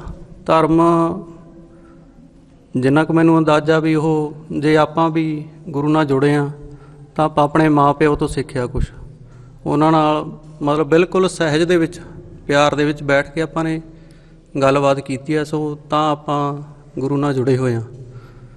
ਸੋ ਜਿਹੜੀ ਹਵਾ ਬਣਾਉਣ ਵਾਲੀ ਗੱਲ ਹੈ ਵੀ ਇੱਕ ਤਰ੍ਹਾਂ ਦੀ ਹਵਾ ਵਗਾ ਦਈਏ ਵੀ ਸਾਰੇ ਲੋਕ ਸਿੱਖੀ ਪ੍ਰਚਾਰ ਨਾਲ ਜੁੜ ਜਾਣ, ਸੋ ਇਹ ਮਤਲਬ ਇਹ ਇੱਕ ਦੁਨਿਆਵੀ ਤਰੀਕਾ। ਆਪਾਂ ਵੋਟਾਂ ਦੇ ਵਿੱਚ ਦੇਖਦੇ ਹਾਂ ਵੀ ਉਹ ਕੁਛ ਦਿਨਾਂ ਦੀ ਹਵਾ ਹੁੰਦੀ ਹੈ, ਉਹ ਵੋਟਾਂ ਹੋ ਜਾਂਦੀਆਂ ਨੇ, ਉਹ ਹਵਾ ਦਾ ਅਸਰ ਉਤਰ ਜਾਂਦਾ ਹੈ, ਲੋਕ ਫਿਰ ਆਪੋ ਆਪਣੇ ਰਾਹ 'ਤੇ ਚੱਲ ਪੈਂਦੇ ਨੇ। ਸੋ ਧਰਮ ਦਾ ਇਹ ਤਰੀਕਾ ਬਿਲਕੁਲ ਨਹੀਂ ਹੈਗਾ। ਸੋ ਜਿਹੜੇ ਪੁਰਾਣੇ ਜੋੜ ਮੇਲੇ ਵੀ ਹੈਗੇ ਨੇ ਉਹ ਵੀ ਕਿਉਂ ਮਨਾਉਣੇ ਸ਼ੁਰੂ ਹੋਏ, ਜਿਵੇਂ ਪੁਰਾਣਾ ਸਮਾਂ ਸੀਗਾ, ਜਿਹੜੇ ਸਿੰਘ ਦੂਰ ਦੂਰ ਖਿੰਡੇ ਆ ਕਿਉਂਕਿ ਲੜਾਈ ਚੱਲ ਰਹੀ ਆ ਹਕੂਮਤ ਦੇ ਨਾਲ। ਸੋ ਉਹਨਾਂ ਨੂੰ ਆਪਸ ਦੇ ਵਿੱਚ ਜੁੜ ਬੈਠ ਕੇ ਕੁਛ ਗੱਲਬਾਤ ਕਰਨ ਦੇ ਲਈ, ਕੁਛ ਆਪਸੀ ਵਿਚਾਰਾਂ ਕਰਨ ਦੇ ਲਈ, ਰਾਜਨੀਤੀ ਨਾਲ ਲਾ ਲਓ ਵੀ ਹਕੂਮਤ ਨਾਲ ਕਿਵੇਂ ਲੜਨਾ ਹੈ, ਜਾਂ ਖੁਦ ਸੰਗਤ ਕਰਨ ਦੇ ਲਈ ਮਤਲਬ ਗੁਰੂ ਸਾਹਿਬਾਨ ਦੇ ਦਿਹਾੜੇ ਨੇ ਉਹੀ ਮਨਾਉਣੇ ਨੇ, ਹੈ ਨਾ। ਸੋ ਉਦੋਂ ਇਕੱਠੇ ਬੈਠ ਕੇ ਉਹਨਾਂ ਨੇ ਕੋਈ ਹਰ ਇੱਕ ਦਿਹਾੜਾ ਤਾਂ ਨਹੀਂ ਸੀ ਮਨਾ ਸਕਦੇ ਕਿਉਂਕਿ ਜੰਗਲਾਂ ਤੋਂ ਬਾਹਰ ਆ ਕੇ ਆਮ ਦੁਨਿਆਵੀ ਬਸ ਉਹਦੇ ਵਿੱਚ ਬੈਠ ਕੇ ਕੋਈ ਜੋੜ ਮੇਲੇ ਮਨਾਉਣੇ ਉਹ ਆਗਿਆ ਨਹੀਂ ਸੀ ਸਰਕਾਰ ਵੱਲੋਂ। ਸੋ ਸਿੰਘਾਂ ਨੇ ਆਪਾਂ ਨੂੰ ਪਤਾ ਵੀ 2 ਜਾਂ 3 ਰੱਖੇ ਹੁੰਦੇ ਸੀ ਦਿਨ ਸਾਲ ਦੇ ਵਿੱਚ। ਦੀਵਾਲੀ ਦਾ ਆਪਾਂ ਨੂੰ ਪਤਾ ਹੈ, ਵਿਸਾਖੀ ਦਾ ਪਤਾ ਹੈ, ਹੋਲੇ ਮਹੱਲੇ ਦਾ ਪਤਾ ਹੈ। ਸੋ ਉੱਥੇ ਥੋੜ੍ਹਾ ਬਹੁਤਾ ਇਕੱਠ ਭਰਦਾ ਸੀਗਾ ਜੋੜ ਮੇਲਿਆਂ ਦਾ। ਸੋ ਬੈਠ ਕੇ ਇੱਦਾਂ ਹੀ ਆਪਣੇ ਵਾਂਗੂ ਬੈਠਦੇ ਸੀਗੇ। ਪੁਰਾਣੇ ਸਮੇਂ 'ਚ ਕਿਹੜੇ ਸਪੀਕਰ, ਨਾ ਕੋਈ ਮਾਈਕ, ਸਾਦਗੀ ਦੇ ਤੌਰ 'ਤੇ ਬਿਲਕੁਲ ਬੈਠਦੇ। ਕਿਤੇ 20 ਸਿੰਘਾਂ ਦਾ ਜਥਾ ਬੈਠ ਗਿਆ, ਕਿਤੇ ਕੋਈ 50 ਦਾ ਜਥਾ ਬੈਠ ਗਿਆ, ਕਿਸੇ ਨੇ ਖੜ੍ਹ ਕੇ ਬੋਲਿਆ, ਕਿਸੇ ਨੇ ਬੈਠ ਕੇ ਬੋਲਿਆ, ਕਿਤੇ ਕੀਰਤਨ ਹੋ ਰਿਹਾ ਹੈ, ਕਿਤੇ ਕਥਾ ਹੋ ਰਹੀ ਹੈ, ਕਿਤੇ ਵੈਸੇ ਕੋਈ ਰਾਜਨੀਤੀ ਦੀ ਵਿਚਾਰ ਹੋ ਰਹੀ ਹੈ, ਕਿਤੇ ਕੋਈ ਧਰਮ ਦੀ ਵਿਚਾਰ ਹੋ ਰਹੀ ਹੈ। ਇਹ ਜੋੜ ਮੇਲਿਆਂ ਦਾ ਰੂਪ ਸੀਗਾ। ਸੋ ਉਸ ਤੋਂ ਬਾਅਦ ਆਪਾਂ ਜਿਵੇਂ ਮਹਾਂਪੁਰਖ ਆਏ, ਕੋਈ ਸੰਤ ਮਹਾਂਪੁਰਖ ਹੈ ਨਾ, ਸੰਤ ਆਤਰ ਸਿੰਘ ਜੀ ਹੋਏ ਜਾਂ ਹੋਰ ਵੀ ਬੜੇ ਪਹੁੰਚੇ ਹੋਏ ਮਹਾਂਪੁਰਖ ਹੋਏ, ਉਹਨਾਂ ਨੇ ਆਪੋ ਆਪਣੇ ਸਥਾਨ ਪ੍ਰਗਟ ਕੀਤੇ। ਉਹਨਾਂ ਸਥਾਨਾਂ ਦੇ ਉੱਪਰ ਉਹਨਾਂ ਨੇ ਇਹ ਨੇਮ ਬੰਨ੍ਹ ਲਿਆ ਕਿਉਂਕਿ ਹਕੂਮਤ ਵੀ ਥੋੜ੍ਹਾ ਸਮਾਂ ਉਹਨਾਂ ਦਾ ਬਦਲ ਗਿਆ, ਸਿੰਘਾਂ ਦਾ ਜ਼ੋਰ ਆ ਗਿਆ।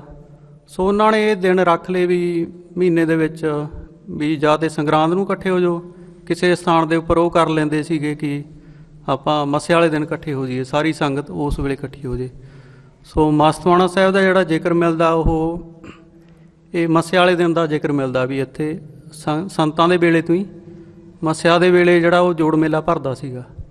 ਉਹਨਾਂ ਕੀ ਜੋੜ ਮੇਲਾ ਭਰਦਾ ਹੋਣਾ ਮੇਰੇ ਖਿਆਲ ਨਾਲ ਵੀ ਜਿੰਨਾ ਕੁ ਹੁਣ ਭਰਦਾ, ਉਹ ਬਿਲਕੁਲ ਮਤਲਬ ਉਹਨਾਂ ਮਾਹੌਲ ਖ਼ਰਾਬ ਨਹੀਂ ਹੁੰਦਾ ਜਿੰਨਾ ਜੋੜ ਮੇਲੇ ਹੁੰਦਾ, ਪਰ ਮੱਸਿਆ ਦੇ ਫਿਰ ਵੀ ਬਹੁਤ ਠੀਕ ਹੁੰਦਾ। ਸੋ ਥੋੜ੍ਹੀ ਸੰਗਤ ਹੁੰਦੀ ਹੈ ਜੋੜ ਮੇਲੇ ਦੇ ਮੁਕਾਬਲੇ। ਸੋ ਇਹ ਮਤਲਬ ਮਹੀਨੇ ਦੀ ਮਹੀਨੇ ਜੋੜ ਮੇਲਾ ਭਰਦਾ ਸੀਗਾ। ਹੋਰ ਅਸਥਾਨਾਂ ਦੇ ਕਿਤੇ ਕੋਈ ਸੰਗਰਾਂਦ, ਕਿਤੇ ਪੂਰਨਮਾਸੀ, ਉਹ ਤਾਂ ਹੀ ਇਹ ਆਪਣਾ ਪੁਰਾਣਾ ਚੱਲਦਾ ਹੁੰਦਾ।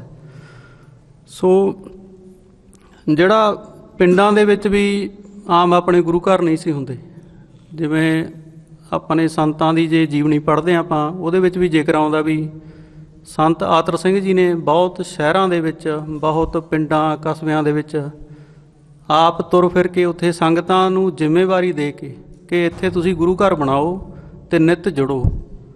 ਸੋ ਜਿਵੇਂ ਇਹ ਅਸਥਾਨ ਹੈ, ਇੱਥੇ ਵੀ ਸੰਤ ਜੀ ਆਏ ਹੈ ਨਾ, ਇਹ ਸੰਗਤ ਨੂੰ ਕਿਹਾ ਹੋਣਾ ਉਸ ਵੇਲੇ ਕੁਝ ਸਿੰਘਾਂ ਨੂੰ ਵੀ ਭਾਈ ਤੁਸੀਂ ਇੱਥੇ ਅਸਥਾਨ ਬਣਾਓ, ਬੈਠਿਆ ਕਰੋ, ਨਿੱਤ ਸੰਗਤ ਕਰੋ। ਸੋ ਸੰਗਤ ਦਾ ਹੀ ਵੱਡਾ ਰੂਪ ਹੈ ਜਿਹੜਾ ਉਹ ਜੋੜ ਮੇਲਾ।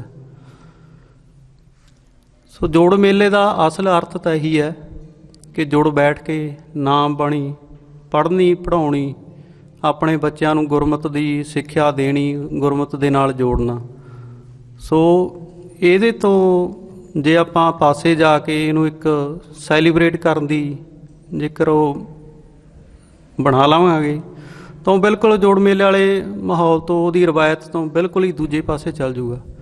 ਸੋ ਜਿਸ ਤਰ੍ਹਾਂ ਦਾ ਹੁਣ ਮਾਹੌਲ ਹਰ ਇੱਕ ਥਾਂ 'ਤੇ ਜਿੱਥੇ ਵੀ ਜੋੜ ਮੇਲੇ ਹੁੰਦੇ ਨੇ, ਉਹ ਆਪਾਂ ਜਿਹੜਾ ਦੇਖਦੇ ਹਾਂ ਉਹ ਮਾਹੌਲ ਸਿਰਫ ਉਹ ਦਿਨ ਨੂੰ ਸੈਲੀਬ੍ਰੇਟ ਕਰਨ ਲਈ ਉਹ ਉੱਥੇ ਤੱਕ ਹੀ ਸੀਮਿਤ ਹੁੰਦਾ। ਉਹ ਅਸਲ ਦਾ ਭੁੱਲ ਗਿਆ ਆਪਾਂ ਨੂੰ ਕਿ ਜੋੜ ਮੇਲਾ ਕਿਸ ਮਨੋਰਥ ਲਈ ਸੀਗਾ। ਉਹ ਉੱਥੇ ਆਪਾਂ ਨੇ ਬੈਠਣਾ ਸੀਗਾ, ਉਹ ਚਾਹੇ ਆਪਾਂ ਥੋੜ੍ਹੇ ਸਿੰਘਾਂ ਦੇ ਜਥੇ ਜੁੜ ਕੇ ਬੈਠਣਾ ਜਾਂ ਫਿਰ ਕੋਈ ਪੰਡਾਲ ਦੇ ਵਿੱਚ ਹੀ ਬੈਠਣਾ, ਪਰ ਉਹ ਐਂ ਵੀ ਉਹ ਜਿਹੜੀ ਸੰਗਤ ਉੱਥੇ ਬੈਠੀ ਆ ਉਹਦਾ ਧਿਆਨ ਉਸ ਪਾਸੇ ਹੋਵੇ। ਉਹ ਇਹ ਮਨੋਰਥ ਸੀਗਾ ਜੋੜ ਮੇਲਿਆਂ ਦਾ। ਸੋ ਇੱਕ ਦੁਨਿਆਵੀ ਮੇਲੇ, ਇੱਕ ਆਪਣੇ ਜੋੜ ਮੇਲੇ, ਇਹਨਾਂ ਦਾ ਫਰਕ ਹੈ। ਸੋ ਆਪਾਂ ਨੂੰ ਇਹ ਜੇ ਆਪਾਂ ਫਰਕ ਸਮਝ ਕੇ ਚੱਲਾਂਗੇ ਕਿ ਸਾਡੇ ਜੋੜ ਮੇਲੇ ਹੈਗੇ ਕੀ ਨੇ, ਸੋ ਆਪਾਂ ਨੂੰ ਉਹ ਗੱਲ ਤਾਂ ਮੇਰੇ ਖਿਆਲ ਨਾਲ ਵੀ ਆਪਾਂ ਲਗਭਗ ਹੁਣ ਸਾਰੇ ਉਸ ਗੱਲ 'ਤੇ ਸਹਿਮਤੀ ਹਾਂ ਵੀ ਆਪਣੇ ਜੋੜ ਮੇਲਿਆਂ ਦਾ ਅਤੇ ਹੋਰ ਦੁਨਿਆਵੀ ਮੇਲਿਆਂ ਦਾ ਫਰਕ ਹੈ। ਸੋ ਆਪਾਂ ਨੂੰ ਇਸ ਜੋੜ ਮੇਲੇ ਨੂੰ ਜੋੜ ਮੇਲੇ ਦੀ ਤਰ੍ਹਾਂ ਹੀ ਮਨਾਉਣਾ ਚਾਹੀਦਾ, ਜਿਸ ਤਰ੍ਹਾਂ ਆਪਣੇ ਮਹਾਂਪੁਰਖਾਂ ਨੇ, ਆਪਣੇ ਬਜ਼ੁਰਗਾਂ ਨੇ, ਗੁਰੂ ਸਾਹਿਬਾਨ ਨੇ ਇਹ ਤੈਅ ਕੀਤਾ ਵੀ ਇਸ ਤਰ੍ਹਾਂ ਮਨਾਇਆ ਜਾਣਾ ਚਾਹੀਦਾ।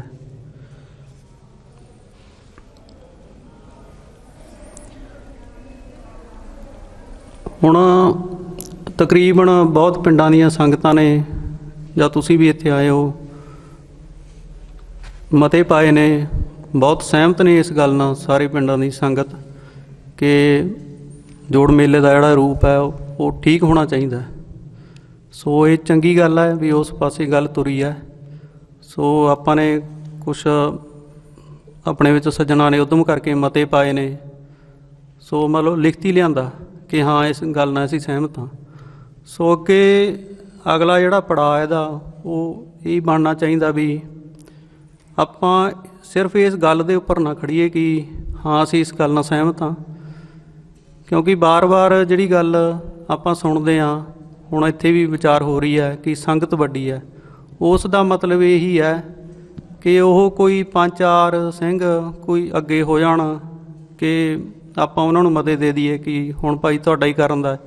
ਸੋ ਇਹ 5-4 ਸਿੰਘਾਂ ਦਾ ਨਹੀਂ ਹੈਗਾ, ਇਹ ਆਪਣਾ ਸੰਗਤ ਦਾ ਕਾਰਜ ਹੈ। ਇਹ ਆਪਾਂ ਨੇ ਜੇ ਆਪਾਂ ਸੰਗਤ ਦੇ ਤੌਰ 'ਤੇ ਜੋੜ ਮੇਲਿਆਂ ਦਾ ਮਾਹੌਲ ਠੀਕ ਕਰਨ ਦੇ ਲਈ ਉੱਦਮ ਕਰਾਂਗੇ, ਮਤਿਆਂ ਤੋਂ ਅੱਗੇ ਵੱਧ ਕੇ ਆਪਾਂ ਨੂੰ ਜਾਣਾ ਪਊਗਾ। ਅਤੇ ਮਤਿਆਂ ਤੋਂ ਅੱਗੇ ਵੱਧ ਕੇ ਆਪਾਂ ਨੂੰ ਆਪਣੇ ਤੌਰ 'ਤੇ ਆਪਣੇ ਪਿੰਡ ਦੀ ਸੰਗਤ ਦੀ, ਪਿੰਡ ਦੇ ਮਾਹੌਲ ਦੀ ਵੀ ਆਪਾਂ ਨੂੰ ਜ਼ਿੰਮੇਵਾਰੀ ਲੈਣੀ ਪੈਣੀ ਹੈ ਕਿ ਅਸੀਂ ਇਸ ਪਿੰਡ ਤੋਂ ਆਏ ਹਾਂ ਅਤੇ ਸਾਡੇ ਪਿੰਡ ਦੀ ਸੰਗਤ ਹੈ ਜਿਹੜੀ ਉਹ ਬਿਲਕੁਲ ਜੋ ਸੰਤਾਂ ਦਾ ਆਸਾ ਹੈ ਜਾਂ ਗੁਰੂ ਸਾਹਿਬਾਨ ਦਾ ਆਸਾ ਹੈ ਉਸ ਮੁਤਾਬਕ ਹੀ ਨਿਭੂਗੀ, ਉਹ ਮਰਿਆਦਾ ਤੋਂ ਉਲਟ ਨਹੀਂ ਜਾਊਗੀ। ਸੋ ਮਤੇ ਪਾਉਣ ਤੋਂ ਵੀ ਅੱਗੇ ਆਪਾਂ ਨੇ ਜਿੱਥੇ ਵੀ ਬੈਠ ਕੇ ਕੋਈ ਵਿਚਾਰ ਕਰਨੀ ਹੈ ਉੱਥੇ ਆਪਾਂ ਨੂੰ ਗੁਰਸਾਗਰ ਮਸਤੂਆਣਾ ਸਾਹਿਬ ਜਾਣਾ ਪੈਂਦਾ ਹੈ। ਸੋ ਆਪਾਂ ਹਰ ਇੱਕ ਥਾਂ 'ਤੇ ਪਹੁੰਚਦੇ ਹਾਂ। ਸੋ ਆਪਣੀ ਇਹ ਸੰਗਤ ਦੀ ਜ਼ਿੰਮੇਵਾਰੀ ਹੈ, ਨਾ ਕਿ ਇੱਥੇ ਕਿਸੇ ਜਥੇ ਦੀ ਜ਼ਿੰਮੇਵਾਰੀ ਆ ਜਾਂ ਕੋਈ 5-4 ਸਿੰਘਾਂ ਸੱਜਣਾਂ ਦੀ ਜ਼ਿੰਮੇਵਾਰੀ ਆ। ਸੋ ਇਹ ਸਾਰੀ ਸੰਗਤ ਦੀ ਆਪਣੀ ਜ਼ਿੰਮੇਵਾਰੀ ਬਣਦੀ ਹੈ। ਅਤੇ ਇਹ ਵੀ ਨਹੀਂ ਗੱਲ ਕਿ ਇਹ ਐਤਕੀ ਆਪਾਂ ਨੇ ਉੱਥੇ ਜਾ ਕੇ ਦੇ ਮਤੇ ਉਹਨਾਂ ਨੂੰ ਸਪੁਰਦ ਕਰਤੇ, ਸੋ ਉਹਨਾਂ ਨੇ ਐਤਕੀ ਬੰਦ ਕਰਤੇ, ਸੋ ਵੀ ਇੱਥੇ ਆਪਣਾ ਕੰਮ ਸਮਾਪਤ ਹੋ ਗਿਆ। ਆਪਣੀ ਸੰਗਤ ਦੀ ਇਹ ਜ਼ਿੰਮੇਵਾਰੀ ਸਦਾ ਵਾਸਤੇ ਬਣਦੀ ਹੈ ਕਿ ਜਿੰਨਾ ਚਿਰ ਇਹ ਸਰੀਰ ਦੇ ਵਿੱਚ ਪ੍ਰਾਣ ਹੈਗੇ ਨੇ, ਆਪਣੇ 'ਚ ਜਿੰਨਾ ਕੁ ਤਾਣ ਹੈਗਾ, ਆਪਾਂ ਪਹਿਰੇਦਾਰੀ ਰੱਖੀਏ, ਨਾ ਕਿ ਸਿਰਫ ਹੁਣ ਵਾਲੇ ਸਾਲ ਲਈ ਜਾਂ ਅਗਲੇ ਸਾਲ ਲਈ ਜਾਂ ਪਰਾਰ ਦੇ ਲਈ, ਮਤਲਬ ਸਦਾ ਵਾਸਤੇ ਆਪਣੀ ਸੰਗਤ ਦੇ ਤੌਰ 'ਤੇ ਜੇ ਆਪਾਂ ਜ਼ਿੰਮੇਵਾਰੀ ਸਮਝਦੇ ਜਾਵਾਂਗੇ ਤਾਂ ਮਾਹੌਲ ਇਹ ਕਦੇ ਖਰਾਬ ਨਹੀਂ ਹੋਏਗਾ। ਜਦੋਂ ਆਪਾਂ ਛੱਡਿਆ ਜਾਂ ਆਪਾਂ ਨੇ ਪਹਿਲਾਂ ਛੱਡਿਆ ਤਾਂ ਉਹ ਹੌਲੀ ਹੌਲੀ ਵਿਗੜਦਾ ਇੱਥੇ ਤੱਕ ਆ ਗਿਆ। ਸੋ ਆਪਾਂ ਇਹ ਜਿਹੜੀ ਸਾਰੀ ਗੱਲ ਸਮਝ ਲੈਂਦੇ ਹਾਂ ਕਿ ਆਪਾਂ ਨੇ ਕੁਛ ਪ੍ਰਬੰਧਕ ਅੱਗੇ ਲਾ ਲਏ, ਸੋ ਇਹੀ ਵੀ ਕਰਨਗੇ, ਇਹੋ ਠੀਕ ਕਰਨਗੇ। ਸੋ ਆਪਣਾ ਵੀ ਸਾਰਿਆਂ ਦਾ ਇਹੀ ਰਹਿੰਦਾ ਵੀ 5-4 ਬੰਦੇ ਆ ਇਹ ਜਿਹੜੇ ਅੱਗੇ ਲੱਗੇ ਹੋਏ ਆ, ਇਹੀ ਠੀਕ ਕਰਨਗੇ। ਇਹ ਜਿਹੜਾ ਆਪਣਾ ਐਟੀਟਿਊਡ ਆ ਜਾਂ ਆਪਣੀ ਇਹ ਸੋਚ ਬਣ ਗਈ ਵੀ ਜਿਹੜੇ ਅੱਗੇ ਲੱਗੇ ਬੰਦੇ ਆ ਉਹੀ ਕਰਨਗੇ, ਤਾਂ ਆਪਾਂ ਕੁਛ ਨਹੀਂ ਕਰਨਾ। ਸੋ ਆਪਾਂ ਨੂੰ ਗੁਰੂ ਸਾਹਿਬਾਨ ਨੇ ਪਿੱਛੇ ਲੱਗਣ ਵਾਲੇ ਨਹੀਂ ਬਣਾਇਆ, ਮਤਲਬ ਸਿੰਘ ਬਣਾਇਆ। ਜਿਵੇਂ ਆਮ ਦੁਨਿਆਵੀ ਆਪਾਂ ਉਹ ਇੱਕ ਭੇਡ ਦੀ, ਜਾਨਵਰ ਦੀ ਆਪਾਂ ਗੱਲ ਕਰਦੇ ਹਾਂ ਕਿ ਉਹ ਪਿੱਛੇ ਲੱਗ ਜਾਂਦੀ ਹੈ, ਸੋ ਉਸ ਤਰ੍ਹਾਂ ਨਹੀਂ ਗੁਰੂ ਸਾਹਿਬਾਨ ਨੇ ਆਪਾਂ ਨੂੰ ਬਣਾਇਆ। ਆਪਾਂ ਨੂੰ ਸਿੰਘ ਦੀ ਤਰ੍ਹਾਂ ਬਣਾਇਆ। ਆਪਾਂ ਨੇ ਖੁਦ ਲੀਡ ਕਰਨਾ, ਆਪਾਂ ਨੇ ਖੁਦ ਅੱਗੇ ਜ਼ਿੰਮੇਵਾਰੀ ਚੁੱਕ ਕੇ ਉਹ ਸਾਰੇ ਮਸਲਿਆਂ ਨੂੰ ਪੇਸ਼ ਵੀ ਹੋਣਾ ਅਤੇ ਉਸ ਦੇ ਲਈ ਜਿਹੜੀ ਕੋਸ਼ਿਸ਼ ਉਹ ਵੀ ਕਰਨੀ ਆ। ਸੋ ਇਹ ਕੋਈ 1 ਸਾਲ ਦੀ ਗੱਲ ਨਹੀਂ ਹੈਗੀ। ਆਪਾਂ ਇਸ ਤਰ੍ਹਾਂ ਬਣਾ ਕੇ ਚੱਲੀਏ, ਮੰਨ ਕੇ ਚੱਲੀਏ ਕਿ ਆਪਣੀ ਸਦਾ ਵਾਸਤੇ ਜ਼ਿੰਮੇਵਾਰੀ ਹੈ ਅਤੇ ਇਸ ਨੂੰ ਆਪਾਂ ਨੇ ਠੀਕ ਕਰਨਾ। ਸੋ ਇੰਨੀ ਕੁ ਬੇਨਤੀਆਂ ਪ੍ਰਵਾਨ ਕਰਨੀਆਂ। ਭੁੱਲ ਚੁੱਕ ਦੀ ਮਾਫੀ। ਵਾਹਿਗੁਰੂ ਜੀ ਕਾ ਖਾਲਸਾ, ਵਾਹਿਗੁਰੂ ਜੀ ਕੀ ਫਤਿਹ। ਕਈ ਦਫਾ ਜਦੋਂ ਚੀਜ਼ਾਂ ਬਹੁਤ ਜ਼ਿਆਦਾ ਉਲਝ ਜਾਂਦੀਆਂ ਅਤੇ ਉਹਨੂੰ ਕਿਸੇ ਵੀ ਸਿਰੇ ਤੋਂ ਫੜ ਕੇ ਨਹੀਂ ਸੁਲਝਾਇਆ ਜਾ ਸਕਦਾ ਹੁੰਦਾ। ਕਈ ਵਾਰ ਉਹਦੀ ਉਹ ਕੰਨੀ ਲੱਭਣ ਨੂੰ ਹੀ ਬਹੁਤ ਸਮਾਂ ਲੱਗ ਜਾਂਦਾ ਜਿੱਥੋਂ ਉਹਨੇ ਸਾਰੀ ਤਾਣੀ ਨੇ ਸੁਲਝਣਾ ਹੁੰਦਾ। ਸੋ ਕੰਨੀ ਲੱਭਣ ਦੇ ਲਈ ਤੁਹਾਨੂੰ ਵਾਰ-ਵਾਰ ਬੈਠਣਾ ਪੈਂਦਾ, ਗੱਲ ਕਰਨੀ ਪੈਂਦੀ ਹੈ। ਪਤਾ ਨਹੀਂ ਕਿਹੜੀ ਕਿਸ ਮਨੁੱਖ ਦੀ ਕਿਹੜੀ ਗੱਲ ਦੇ ਵਿੱਚੋਂ ਕਿਹੜੀ ਉਹ ਕੰਨੀ ਲੱਭਣ ਵਾਲਾ ਨੁਕਤਾ ਆ ਜਾਵੇ, ਹੈ ਨਾ। ਵਾਹਿਗੁਰੂ ਜੀ ਕਾ ਖਾਲਸਾ, ਵਾਹਿਗੁਰੂ ਜੀ ਕੀ ਫਤਿਹ। ਬੜੀ ਮਹਾਨ ਕਿਰਪਾ ਸੱਚੇ ਪਾਤਸ਼ਾਹ ਨੇ ਕੀਤੀ ਹੈ, ਕਿਉਂਕਿ ਹੋਵੋ ਇਕੱਤਰ ਮਿਲੋ ਮੇਰੇ ਭਾਈ, ਦੁਬਿਧਾ ਦੂਰ ਕਰੋ ਲਿਵ ਲਾਈ। ਕਈ ਤਰ੍ਹਾਂ ਦੇ ਭਰਮ ਭੁਲੇਖੇ, ਕੋਈ ਕਿਸੇ ਤਰ੍ਹਾਂ ਦੀ ਮਨ ਵਿੱਚ ਦੁਬਿਧਾ ਹੁੰਦੀ ਆ। ਜਦੋਂ ਕੋਈ ਗੁਰੂ ਕੇ ਪਿਆਰੇ 2-4-10 ਸਰੀਰ ਜਿਹੜੇ ਇਕੱਠੇ ਹੋ ਕੇ ਬਹਿੰਦੇ ਆ, ਕਿਉਂਕਿ ਸਾਰਿਆਂ ਦਾ ਵੱਖਰਾ ਵੱਖਰਾ ਜਿਹੜਾ ਉਹ ਅਨੁਭਵ ਹੁੰਦਾ ਹੈ। ਕਿਸੇ ਨੇ ਗੁਰੂ ਕੇ ਬਚਨਾਂ ਤੋਂ ਕਿਸ ਤਰ੍ਹਾਂ ਸਿੱਖਿਆ, ਕਿਸੇ ਨੇ ਕਿਸ ਤਰ੍ਹਾਂ ਸਿੱਖਿਆ। ਸਾਰੇ ਆਪਣੀ ਆਪਣੀ ਉਸੇ ਮੁਤਾਬਕ ਜਿਹੜਾ ਵਿਚਾਰ ਰਾਏ ਦੱਸ ਰਹੇ ਸੀਗੇ। ਬੜਾ ਸੋਹਣਾ ਉਦਮ ਉਪਰਾਲਾ ਜਿਹੜਾ ਕੀਤਾ ਗਿਆ, ਜਿਹੜਾ ਸਾਨੂੰ ਕਰਨਾ ਚਾਹੀਦਾ ਸੀ ਬਹੁਤ ਸਮਾਂ ਪਹਿਲਾਂ। ਪਰ ਜਦੋਂ ਸਤਿਗੁਰੂ ਮਹਾਰਾਜ ਕਿਰਪਾ ਕਰਦਾ, ਜਾਂ ਪਿਉਂ ਕਹਿ ਲੈਂਦੇ ਵੀ ਕਿਸੇ ਗੱਲ ਦੀ ਜਦੋਂ ਅੱਤ ਚੱਕੀ ਜਾਏ ਅਤੇ ਮਹਾਰਾਜ ਕੋਈ ਕਿਸੇ ਭਾਵੇਂ ਗੁਰਸਿੱਖ ਸਰੀਰ ਦੇ ਸਰੂਪ ਵਿੱਚ ਜਿਹੜਾ ਉਹ ਕਿਸੇ ਦੀ ਡਿਊਟੀ ਲਾ ਦਿੰਦੇ ਆ। ਕਈ ਗੁਰਸਿੱਖਾਂ 'ਤੇ ਕਿਰਪਾ ਕਰਕੇ ਜਿਹੜਾ ਇਹ ਉਦਮ ਉਪਰਾਲਾ ਬਖਸ਼ਿਆ। ਜੋੜ ਮੇਲੇ ਦਾ ਅਰਥ ਹੀ ਅਸਲ ਵਿੱਚ ਇਹ ਹੁੰਦਾ ਵੀ ਜੁੜ ਕੇ ਮਿਲ ਜਾਣਾ, ਕਹਿ ਲਓ ਵੀ ਪਹਿਲਾਂ ਜੁੜ ਕੇ ਬੈਠਣਾ, ਫਿਰ ਉਹ ਪਿਆਰੇ ਵਾਹਿਗੁਰੂ ਪਰਮੇਸ਼ਰ ਨਾਲ ਮਿਲ ਜਾਣਾ। ਜੁੜਨਾ ਵੀ ਉਹਨਾਂ ਨਾਲ ਹੈ ਵੀ ਜਿਨ੍ਹਾਂ ਮਿਲਿਆ ਤੇਰਾ ਨਾਮ ਚਿਤਾਵੇ। ਤੇਰੇ ਨਾਮ ਨੂੰ ਚੇਤਾਉਣ ਵਾਲੇ ਉਹ ਮਿਲਣਗੇ ਕਿੱਥੋਂ? ਉਹ ਮਿਲਦੇ ਹੈ ਗੁਰੂ ਕੀ ਸੰਗਤ ਵਿੱਚੋਂ, ਗੁਰੂ ਕੇ ਧਾਰਮਿਕ ਅਸਥਾਨਾਂ ਦੇ ਵਿੱਚੋਂ। ਅਤੇ ਇਸ ਤਰ੍ਹਾਂ ਜਿਵੇਂ ਹੁਣ ਤੁਹਾਨੂੰ ਪਤਾ ਹੀ ਹੈ ਕਿ ਉਹ ਕਾਫੀ ਪਹਿਲਾਂ ਵਿਚਾਰਸਾਰੀ ਹੋ ਚੁੱਕੀ ਆ ਵੀ ਇਕੱਲਾ ਇਸ ਅਸਥਾਨ 'ਤੇ ਨਹੀਂ, ਹੋਰ ਵੀ ਕਈ ਧਾਰਮਿਕ ਅਸਥਾਨਾਂ 'ਤੇ ਆਪਾਂ ਵੇਖਦੇ ਹਾਂ ਵੀ ਜਿਹੜਾ ਧਾਰਮਿਕ ਅਸਥਾਨਾਂ ਦਾ ਜਿਹੜੀ ਰੂਪ ਰੇਖਾ ਉਹ ਕੁਛ ਹੋਰ ਹੀ ਬਣਾ ਦਿੱਤੀ ਹੈ। ਇੱਕ ਬਾਣੀ ਵਿੱਚ ਬਚਨ ਆਉਂਦਾ ਹੈ, ਮਹਾਰਾਜ ਕਹਿੰਦੇ ਨੇ ਕਾਜੀ ਕੂੜ ਬੋਲ ਮਲ ਖਾਏ, ਬ੍ਰਾਹਮਣ ਨਹਾਵੇ ਜੀਆਂ ਘਾਏ, ਜੋਗੀ ਜੁਗਤ ਨਾ ਜਾਣੈ ਅੰਧ ਤੀਨੇ ਉਜਾੜੇ ਕਾ ਬੰਧ। ਇਹ ਭਾਵੇਂ ਆਪਾਂ ਧਰਮ ਦੇ ਆਗੂ ਕਹਿ ਲਓ ਜਾਂ ਜਿਨ੍ਹਾਂ ਨੂੰ ਮਹਾਰਾਜ ਨੇ ਡਿਊਟੀ ਬਖਸ਼ੀ ਹੁੰਦੀ ਹੈ, ਜਿਵੇਂ ਗੁਰੂ 10ਵੇਂ ਪਾਤਸ਼ਾਹ ਵੇਲੇ ਜਿਹੜੀ ਮਸੰਦਾਂ ਦੀ ਡਿਊਟੀ ਹੁੰਦੀ ਸੀ ਨਾ, ਵੀ ਮਸੰਦ ਅਸਲ ਵਿੱਚ ਸੇਵਾਦਾਰ ਨੂੰ ਕਿਹਾ ਜਾਂਦਾ ਸੀਗਾ ਵੀ ਉਹਨਾਂ ਨੇ ਸੰਗਤ ਤੋਂ ਮਾਇਆ ਇਕੱਠੀ ਕਰਕੇ ਲਿਆਉਣੀ ਅਤੇ ਸੰਗਤ ਨਾਲ ਰਾਬਤਾ ਉਹ ਜ਼ਿਆਦਾ ਕਾਇਮ ਰੱਖਦੇ ਸੀਗੇ। ਹੌਲੀ ਹੌਲੀ ਨੇੜੇ ਹੋਣ ਕਰਕੇ ਉਹਨਾਂ ਦੇ ਮਨਾਂ ਵਿੱਚ ਮੈਲ ਆ ਗਈ ਅਤੇ ਉਹ ਸੰਗਤ ਦੀ ਮਾਇਆ ਰੱਖਣ ਕਰਨ ਲੱਗ ਗਏ। ਤੁਹਾਨੂੰ ਸਾਰਾ ਪਤਾ ਹੈ 10ਵੇਂ ਪਾਤਸ਼ਾਹ ਵੇਲੇ ਮਹਾਰਾਜ ਨੇ ਵਰਜਿਆ ਵੀ, ਜਦੋਂ ਸੰਗਤ ਨੇ ਕਿਹਾ ਨਾ ਮੰਨੇ। ਫਿਰ ਕਈ ਜਿਹੜੇ ਚੇਤੂ ਮਸੰਦ ਵਰਗੇ ਸੀਗੇ, ਫਿਰ ਆਖਰਕਾਰ ਸਤਿਗੁਰੂ ਮਹਾਰਾਜ ਨੂੰ ਉਹਨਾਂ ਨੂੰ ਸਾੜਨਾ ਪਿਆ। ਉਹਦਾ ਕਾਰਨ ਕੀ ਸੀ? ਵੀ ਤੁਸੀਂ ਸੰਗਤ ਨੂੰ ਜਿਹੜਾ ਉਹ ਦੁਖੀ ਕਰਦੇ ਹੋ, ਸੰਗਤ ਦੇ ਹਿਰਦੇ ਦੁਖੀ ਕਰਦੇ ਹੋ। ਸੰਗਤ ਵੱਡੀ ਗੁਰੂ ਮਹਾਰਾਜ ਨੇ ਦੱਸਿਆ ਵੀ ਜਦੋਂ ਕੋਈ ਆਗੂ ਹੁੰਦੇ ਆ ਨਾ ਜਿਹੜੇ, ਜੇ ਤਾਂ ਆਗੂ ਸਹੀ ਰਹਿਣ, ਚੰਗਾ ਜੀਵਨ ਬਣਾ ਕੇ ਚੱਲਣ, ਜਿਹੜੀ ਮਹਾਰਾਜ ਨੇ ਡਿਊਟੀ ਲਾਈ ਆ ਉਹਨੂੰ ਨਿਭਾਉਣ, ਫਿਰ ਤਾਂ ਉਹਨਾਂ ਵਰਗਾ ਹੈ ਕੋਈ ਨਹੀਂ ਆ। ਪਰ ਜੇ ਆਗੂ ਰਸਤੇ 'ਚੋਂ ਥਿੜਕ ਜੇ, ਕਿਸੇ ਹੋਰ ਕਰਾਹੇ ਪੈ ਜੇ ਗੁਰੂ ਕੀ ਮੱਤ ਛੱਡ ਕੇ, ਤਾਂ ਗੁਰੂ ਗ੍ਰੰਥ ਸਾਹਿਬ ਮਹਾਰਾਜ ਨੂੰ ਵੀ ਕਹਿਣਾ ਪਿਆ, ਕਹਿੰਦੇ ਇਹ ਉਜਾੜੇ ਦਾ ਕਾਰਨ ਬਣ ਜਾਂਦੇ ਆ। ਅੱਜ ਕੱਲ੍ਹ ਹਰ ਇੱਕ ਜਗ੍ਹਾ 'ਤੇ ਜਿਹੜੀਆਂ ਧਾਰਮਿਕ ਸੰਸਥਾਵਾਂ ਨੇ, ਜਿੱਥੇ ਕਿਤੇ ਆਪਾਂ ਵੇਖਦੇ ਹਾਂ, ਸੰਗਤ ਦੇ ਟੁੱਟਣ ਦਾ ਕਾਰਨ ਇਹੀ ਹੁੰਦਾ ਵੀ ਸਾਡੇ ਜਿਹੜੇ ਪ੍ਰਬੰਧਕ ਆ ਨਾ, ਉਹਨਾਂ ਵਿੱਚ ਕਮੀਆਂ ਆ ਗਈਆਂ। ਕਿਤੇ ਵੀ ਆ, ਭਾਵੇਂ ਵੱਡੇ ਸਥਾਨਾਂ 'ਤੇ ਡਿਊਟੀਆਂ ਕਰਦੇ ਆ, ਜਿੱਥੇ ਜ਼ਿਆਦਾ ਸੰਗਤ ਆਉਂਦੀ ਹੈ, ਭਾਵੇਂ ਪਿੰਡ ਪੱਧਰ 'ਤੇ ਹੋਵੇ, ਉੱਥੇ ਉਹਨਾਂ ਦੀਆਂ ਕਮੀਆਂ ਕਾਰਨਾਂ ਕਰਕੇ, ਕਿਉਂ ਆਪਣਾ ਕੋਈ ਹਉਮੈ ਹੰਕਾਰ ਕਰਕੇ ਆਉਂਦਾ, ਕੋਈ ਕਿਵੇਂ ਆਉਂਦਾ। ਅਸਲ ਵਿੱਚ ਤਾਂ ਬਹੁਤ ਬਿਰਲੇ ਹੁੰਦੇ ਆ ਜਿਹੜੇ ਗੁਰੂ ਕੇ ਘਰਾਂ ਦੀਆਂ ਸੇਵਾ ਕਰਨ ਵਾਲੇ ਸੇਵਾਦਾਰ ਖੁਦ ਗੁਰੂ ਕੀ ਮੱਤ ਨਾਲ ਜੁੜੇ ਹੋਣ।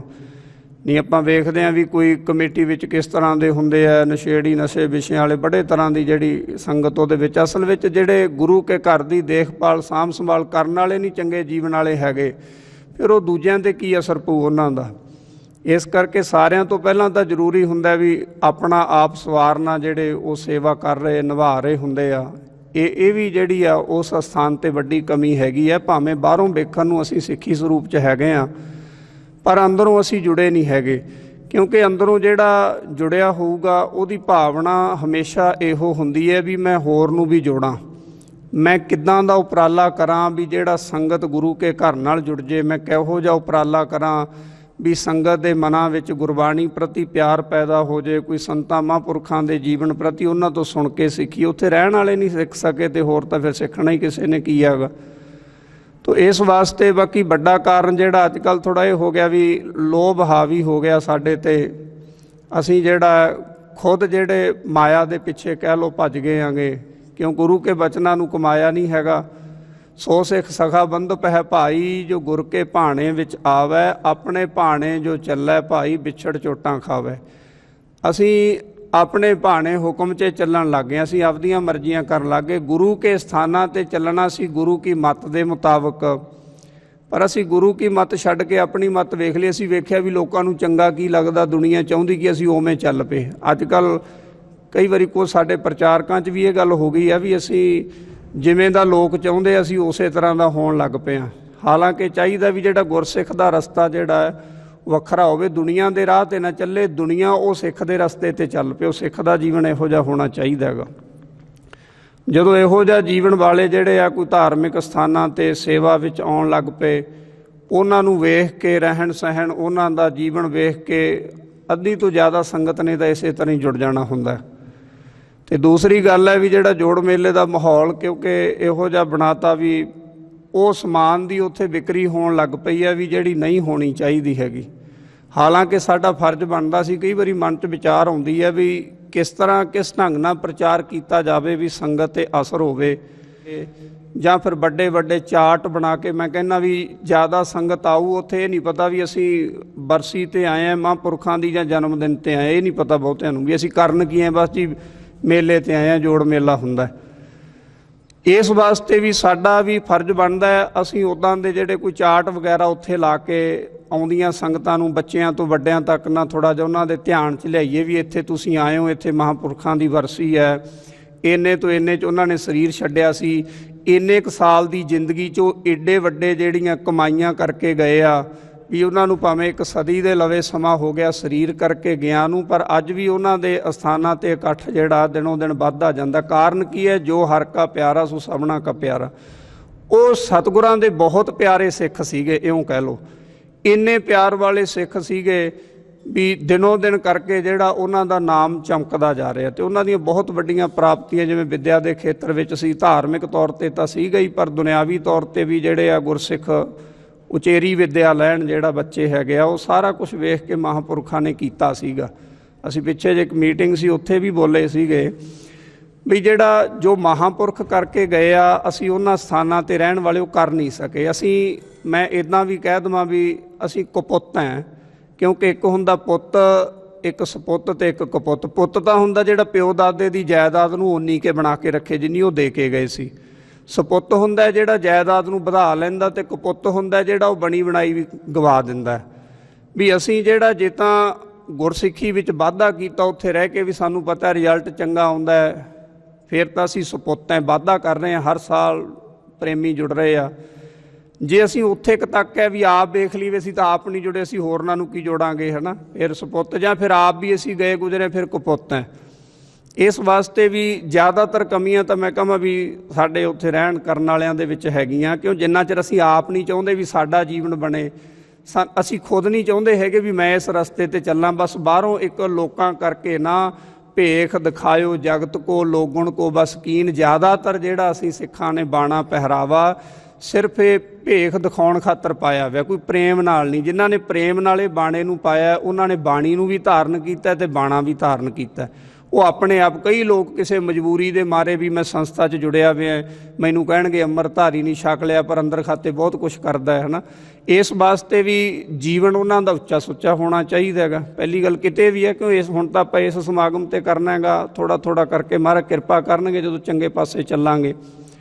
ਫਿਰ ਪਿੰਡ ਪੱਧਰ 'ਤੇ ਵੀ ਹੋਵੇ ਥੋੜ੍ਹਾ ਥੋੜ੍ਹਾ, ਫਿਰ ਜਿੰਨੇ ਗੁਰਸਿੱਖ 10 ਜੁੜੇ ਆ, ਸਾਡੇ 10 ਦਾ ਜੀਵਨ ਇਹੋ ਜਿਹਾ ਹੋਵੇ ਵੀ ਸਾਡੇ ਜੀਵਨ ਤੋਂ ਵੇਖ ਕੇ ਕੁਝ ਲੋਕ ਜਿਹੜੇ ਉਹ ਪ੍ਰਭਾਵਿਤ ਹੋਣ ਅਤੇ ਉਹ ਕਹਿਣ ਵੀ ਮੈਂ ਇਹੋ ਜਿਹਾ ਸਿੱਖ ਬਣਨਾ। ਜਿੱਦਣ ਅਸੀਂ ਆਪਦੀਆਂ ਕਮੀਆਂ ਵੇਖਣ ਲੱਗ ਗਏ, ਆਪਣੇ ਅੰਦਰ ਵੇਖਣ ਲੱਗ ਗਏ ਮੇਰੇ 'ਚ ਕਮੀ ਹੈ, ਮੈਂ ਝੂਠ ਵੀ ਬੋਲਦਾ, ਮੈਂ ਨਿੰਦਿਆ ਵੀ ਕਰਦਾ, ਮੈਂ ਅੰਦਰੋਂ ਪਾਪੀ ਵਿਸ਼ਈ ਵਿਕਾਰੀ ਬਹੁਤ ਕੁਛ ਹੈ ਮੇਰੇ ਮਨ ਵਿੱਚੋਂ ਜਿਹੜਾ ਮੈਨੂੰ ਪਤਾ ਹੈਗਾ, ਅਤੇ ਜੇ ਮੈਂ ਉਹਨੂੰ ਅੰਦਰੋਂ ਕੱਢਣਾ ਸ਼ੁਰੂ ਕਰਤਾ ਵੀ ਮੈਂ ਸੱਚਮੁੱਚ ਗੁਰੂ ਕੀ ਜਿਹੜੀ ਮੱਤ ਨੂੰ ਉਹਨੂੰ ਧਾਰਨ ਕਰਨਾ, ਜਦੋਂ ਕਰਨ ਲੱਗ ਗਏ ਨਾ ਫਿਰ ਸਾਨੂੰ ਕਹਿਣ ਦੀ ਲੋੜ ਨਹੀਂ ਵੀ ਜੁੜੋ, ਫਿਰ ਸਾਡੇ ਜੀਵਨ ਦਾ ਹੀ ਅਸਰ ਜਿਹੜਾ ਪੈਣ ਲੱਗ ਜਾਣਾ। ਮਹਾਂਪੁਰਖਾਂ ਦੇ ਜੀਵਨ ਦਾ ਹੀ ਅਸਰ ਸੀ ਲੋਕਾਂ 'ਤੇ। ਲੱਖਾਂ ਲੋਕ ਜਿਹੜੇ ਆ ਉਹਨਾਂ ਦੇ ਪ੍ਰੇਮੀ ਬਣੇ ਹੋਏ ਆ, ਉਹਨਾਂ ਦਾ ਜ਼ਿਕਰ, ਉਹਨਾਂ ਦਾ ਨਾਮ ਰਸਨਾ 'ਤੇ ਲੈ ਕੇ ਵੀ ਉਹ ਸਮਝਦਾ ਵੀ ਸਾਡੀ ਰਸਨਾ ਪਵਿੱਤਰ ਹੋ ਜਾਂਦੀ ਹੈ। ਸਰੀਰ ਕਰਕੇ ਤਾਂ ਸਾਡੇ ਵਰਗੇ ਸੀਗੇ ਪਰ ਸੁਰਤ ਕਰਕੇ ਸਾਡੇ ਵਰਗੇ ਨਹੀਂ ਸੀ ਹੈਗੇ। ਸੁਰਤ ਕਰਕੇ ਸਾਡੇ ਨਾਲੋਂ ਬਹੁਤ ਫਰਕ ਸੀ ਉਹਨਾਂ ਮਹਾਂਪੁਰਖਾਂ ਦਾ। ਅਸੀਂ ਸਰੀਰ ਕਰਕੇ ਤਾਂ ਸਿੱਖ ਦਿਸਦੇ ਹਾਂ ਪਰ ਮਤ ਸੁਰਤ ਵਿਚਾਰ ਕਰਕੇ ਅਸੀਂ ਸਿੱਖ ਨਹੀਂ ਹੈਗੇ। ਇਸ ਵਾਸਤੇ ਸਾਡਾ ਜਿਹੜਾ ਸਭ ਤੋਂ ਪਹਿਲੀ ਗੱਲ ਤਾਂ ਮੈਂ ਕਹੂੰ ਵੀ ਆਪਣਾ ਆਪ ਸਵਾਰੀਏ ਆਪਾਂ ਸਾਰੇ ਕੋਸ਼ਿਸ਼, ਕਿਉਂ ਤੁਹਾਡੇ 'ਤੇ ਕਿਰਪਾ ਸਾਰਿਆਂ 'ਤੇ ਵੈਸੇ ਚੰਗੇ ਹੋ, ਮਹਾਰਾਜ ਨੇ ਕਿਰਪਾ ਕੀਤੀ ਹੈ। ਅਤੇ ਫਿਰ ਅਸੀਂ ਥੋੜ੍ਹਾ ਥੋੜ੍ਹਾ ਯਤਨ ਕਰਕੇ, ਕਿਉਂ ਹੁਣ ਕਰਾਂਗੇ ਬਹੁਤ ਮੁਸ਼ਕਿਲਾਂ ਦਾ ਵੀ ਸਾਹਮਣਾ ਕਰਨਾ ਪਊਗਾ, ਕਿਉਂਕਿ ਇਹਨਾਂ ਨੇ ਜਿਹੜਾ ਇਹ ਠੇਕੇਦਾਰੀ ਸਿਸਟਮ ਜਿਹੜਾ ਧਾਰਮਿਕ ਸਥਾਨਾਂ 'ਤੇ ਹੁਣ ਹੋਇਆ ਪਿਆ, ਮਾਇਆ ਕੇ ਵਪਾਰੀ ਬਣ ਗਏ। ਹੁਣ ਗੁਰੂ ਕੀਆਂ ਗੋਲਕਾਂ ਤੱਕ ਅਸੀਂ ਸੀਮਤ ਰਹਿ ਗਏ। ਲਾਉਣਾ ਤੇ ਗਰੀਬ ਦਾ ਮੂੰਹ ਸੀ ਗੁਰੂ ਕੀ ਗੋਲਕ, ਪਰ ਹੁਣ ਇਹ ਵੱਡਿਆਂ ਦਾ ਮੂੰਹ ਬਣ ਗਈ, ਹੋਰੇ ਪਾਸੇ ਲੱਗੀ ਜਾਂਦੀ ਹੈ। ਸਾਡਾ ਫਰਜ਼ ਬਣਦਾ ਸੀ ਵੀ ਬੱਚਿਆਂ ਨੂੰ, ਕੋਈ ਲੋੜਵੰਦ ਬੱਚੇ ਆ ਉਹਨਾਂ ਨੂੰ ਉਹੋ ਜਿਹੀ ਵਿੱਦਿਆ ਦਿੱਤੀ ਜਾਵੇ, ਉਸ ਵੱਲ ਸਾਡਾ ਧਿਆਨ ਨਹੀਂ। ਕੋਈ ਗਰੀਬ ਬੱਚੇ, ਮੈਂ ਕਹਿੰਦਾ ਵੀ ਗ੍ਰੰਥੀ ਸਿੰਘਾਂ ਦੇ ਬੱਚਿਆਂ ਦੀ ਸਾਂਭ ਸੰਭਾਲ, ਚੰਗੇ ਚੰਗੇ ਵਿੱਦਿਆ ਪੜ੍ਹਾ ਕੇ ਜਿਹੜੇ ਗੁਰੂ ਕੇ ਸਿੱਖ ਉੱਚੇ ਅਹੁਦਿਆਂ 'ਤੇ ਪਹੁੰਚਣ, ਬਾਣੀ ਵਾਲੇ। ਕੋਈ ਇਹ ਨਾ ਹੋਵੇ ਅਗਲਾ ਇਹ ਨਾ ਕਹੇ ਵੀ ਇਹ ਕੋਈ ਜੇ ਗ੍ਰੰਥੀ ਸਿੰਘ ਦਾ ਵਜ੍ਹਾ ਸਿੱਖ ਹੈਗਾ ਵੀ ਸਿੱਖ ਖਾਮਣੀ ਪੜ੍ਹੇ ਲਿਖੇ ਨਹੀਂ ਹੁੰਦੇ। ਪੜ੍ਹ ਲਿਖ ਕੇ ਉਚੇਰੀ ਵਿੱਦਿਆ ਲੈ ਕੇ ਸੋਹਣੇ ਅਹੁਦਿਆਂ 'ਤੇ ਰੁਤਬਿਆਂ 'ਤੇ ਪਹੁੰਚਾਂਗੇ ਅਤੇ ਉੱਥੇ ਸਤਿਗੁਰੂ ਪਾਤਸ਼ਾਹ ਦੀ ਜਿੱਥੇ ਸਿੱਖੀ ਦਾ ਵੀ ਪ੍ਰਚਾਰ ਹੋਣਾ, ਕੋਈ ਤਗੜੇ ਤਗੜੇ ਅਹੁਦਿਆਂ 'ਤੇ ਕੋਈ ਚੰਗਾ ਗੁਰਸਿੱਖ ਬੈਠਾ ਹੋਊਗਾ। ਉਹ ਹੋਣਾ ਕਿੱਥੋਂ ਇਹੋ ਜਿਹੇ ਜਦੋਂ ਗੁਰਮਤਿ ਸਮਾਗਮਾਂ 'ਚ ਮਿਲ ਕੇ ਬੈਠਾਂਗੇ, ਇੱਥੇ ਕੋਈ ਗੁਰਮਤਿ ਦੀ ਗੱਲ ਹੋਊਗੀ। ਕਿਉਂ ਉੱਥੇ ਤਾਂ ਗੱਲ ਇਹ ਤਾਂ ਜੇ ਮੈਂ ਕਹਿਣਾ ਵੀ ਨਾ ਸਾਂਭਿਆ ਗਿਆ, ਆਉਣ ਵਾਲਾ ਸਮਾਂ ਇਹੋ ਜਿਹਾ ਆ ਜਾਣਾ ਵੀ ਇੱਥੇ ਨੱਚਣ ਗਾਉਣ ਵੀ ਸ਼ੁਰੂ ਹੋ ਜਾਣਾ ਧਾਰਮਿਕ ਸਥਾਨਾਂ 'ਤੇ। ਜਿਹਨੂੰ ਪਤਾ ਲੱਗੂ ਵੀ ਇਹ 'ਚ ਇਨਕਮ ਜ਼ਿਆਦਾ ਗਈ, ਇਹ ਸਾਈਡ 'ਤੇ ਲਾ ਲਿਆ ਕਰਨਗੇ ਉਹੋ ਜਿਹਾ ਖਾੜਾ। ਪਰ ਇਹਦੇ ਵਾਸਤੇ ਚੱਲੇ ਆ, ਮਹਾਰਾਜ ਨੇ ਕਿਰਪਾ ਕੀਤੀ ਹੈ, ਬਹੁਤ ਸੋਹਣੀ ਗੱਲ ਹੈ, ਸਤਿਗੁਰੂ ਕਿਰਪਾ ਕਰਨਗੇ। ਇਸ ਵਾਸਤੇ ਵੀ ਇੱਕ ਤਾਂ ਜਿਹੜਾ ਦੁਕਾਨਾਦਾਰੀਆਂ ਜਿਹੜੀਆਂ ਉਹ ਇਹ ਤੋਂ ਬਾਹਰ ਹੋਵੇ, ਸਥਾਨ ਤੋਂ ਬਾਹਰ। ਚਲੋ ਜੇ ਆਪਾਂ ਕਹਿੰਦੇ ਵੀ ਉਹਨਾਂ ਦਾ ਰੁਜ਼ਗਾਰ ਹੈ, ਬਾਹਰ ਬਥੇਰੀ ਜਗ੍ਹਾ ਪਈ ਹੈ। ਜਿਹੜੀ 4 ਦੀਵਾਰੀ ਹੈ 2-3 ਅਸਥਾਨਾਂ ਦੀ, ਉਹਦੇ ਅੰਦਰ ਸਿਰਫ ਸੰਗਤ ਹੋਵੇ ਅਤੇ ਨਾਮ ਦੀ ਗੱਲ ਹੋਵੇ। ਥਾਂ ਥਾਂ 'ਤੇ ਬੈਨਰ ਬੋਰਡ ਉਸ ਤਰ੍ਹਾਂ ਦੇ ਲੱਗੇ ਹੋਣ ਜਿਹਨੂੰ ਲੰਘਿਆ ਰਾਹੀ ਜਿਹੜਾ ਪੜ੍ਹਨ ਵਾਸਤੇ ਮਜਬੂਰ ਹੋ ਜੇ ਵੀ ਇਹ ਸੰਤਾਂ ਦੇ ਜੀਵਨ ਬਾਰੇ ਦੱਸਿਆ ਕੀ ਹੈ। ਅਸੀਂ ਚੀਮਾ ਸਾਹਿਬ ਗਏ ਸੀ ਪਿੱਛੇ ਜੇ, ਉਹਨਾਂ ਨੇ ਬਹੁਤ ਸੋਹਣਾ ਇੱਕ ਸਾਖੀ ਰੂਪ ਦੇ ਵਿੱਚ ਨਾ ਵੱਡੇ ਵੱਡੇ ਜਿਹੜੇ ਚਾਰਟ ਉਹਨਾਂ ਨੇ ਬਣਾ ਕੇ ਲਾਏ ਹੋਏ ਸੀ, ਜਿਵੇਂ ਪ੍ਰਦਰਸ਼ਨੀ ਹੁੰਦੀ ਹੈ, ਅਤੇ ਉਹ ਬਹੁਤ ਸੋਹਣਾ ਸੀਗਾ। ਵੀ ਉਸ ਤਰ੍ਹਾਂ ਦੇ ਜਿਹੜੇ ਉਪਰਾਲੇ ਆਪਾਂ ਇੱਥੇ ਕਰਾਂਗੇ, ਕਰਕੇ ਥਾਂ ਥਾਂ 'ਤੇ ਖੂੰਜਿਆਂ 'ਤੇ ਜਦੋਂ ਲੱਗੇ ਹੋਣਗੇ ਨਾ, ਅਤੇ ਉਹ ਬੈਨਰ ਬੋਰਡ ਨੂੰ ਪੜ੍ਹ ਕੇ ਵੀ ਬਹੁਤ ਲੋਕਾਂ ਦਾ ਜੀਵਨ ਜਿਹੜਾ ਉਹਦਾ ਬਦਲ ਜਾਣਾ ਹੈਗਾ। ਜਦੋਂ ਆਪਾਂ ਲਾਇਆ ਹੀ ਨਹੀਂ ਹੈਗਾ, ਲੋਕਾਂ ਨੂੰ ਦਿਖਦਾ ਨਹੀਂ ਹੈਗਾ ਕੁਛ, ਉਹ ਉਸੇ ਤਰ੍ਹਾਂ ਆ ਕੇ ਨਮਸਕਾਰਾਂ ਕਰਕੇ ਮੁੜ ਜਾਣਗੇ। ਥੋੜ੍ਹਾ ਥੋੜ੍ਹਾ ਅਸੀਂ ਪ੍ਰਚਾਰ ਦਾ ਸਾਧਨ ਵੀ ਛੋਟੇ ਵੱਡੇ ਚਾਰਟ ਜਿਹੜਾ ਲਾ ਕੇ ਉਹ ਵੀ ਕਰੀਏ। ਬਾਕੀ ਜਿਹੜੇ ਜਿਵੇਂ ਹੁਣ ਪਿੰਡਾਂ ਦੀਆਂ ਜਿਹੜੀਆਂ ਹੈਗੀਆਂ ਕਮੇਟੀਆਂ ਜਿਹੜੇ ਲੰਗਰ ਲਾਉਂਦੇ ਆ, ਉਹਨਾਂ ਦੀ ਟਰੈਕਟਰ ਟਰਾਲੀਆਂ ਆਉਂਦੇ ਆ, ਕਿਉਂ ਬਾਕੀ ਤਾਂ ਸੰਗਤ ਵਾਲੇ ਬਾਹਰ ਖੜ੍ਹ ਜਾਂਦੇ ਆ।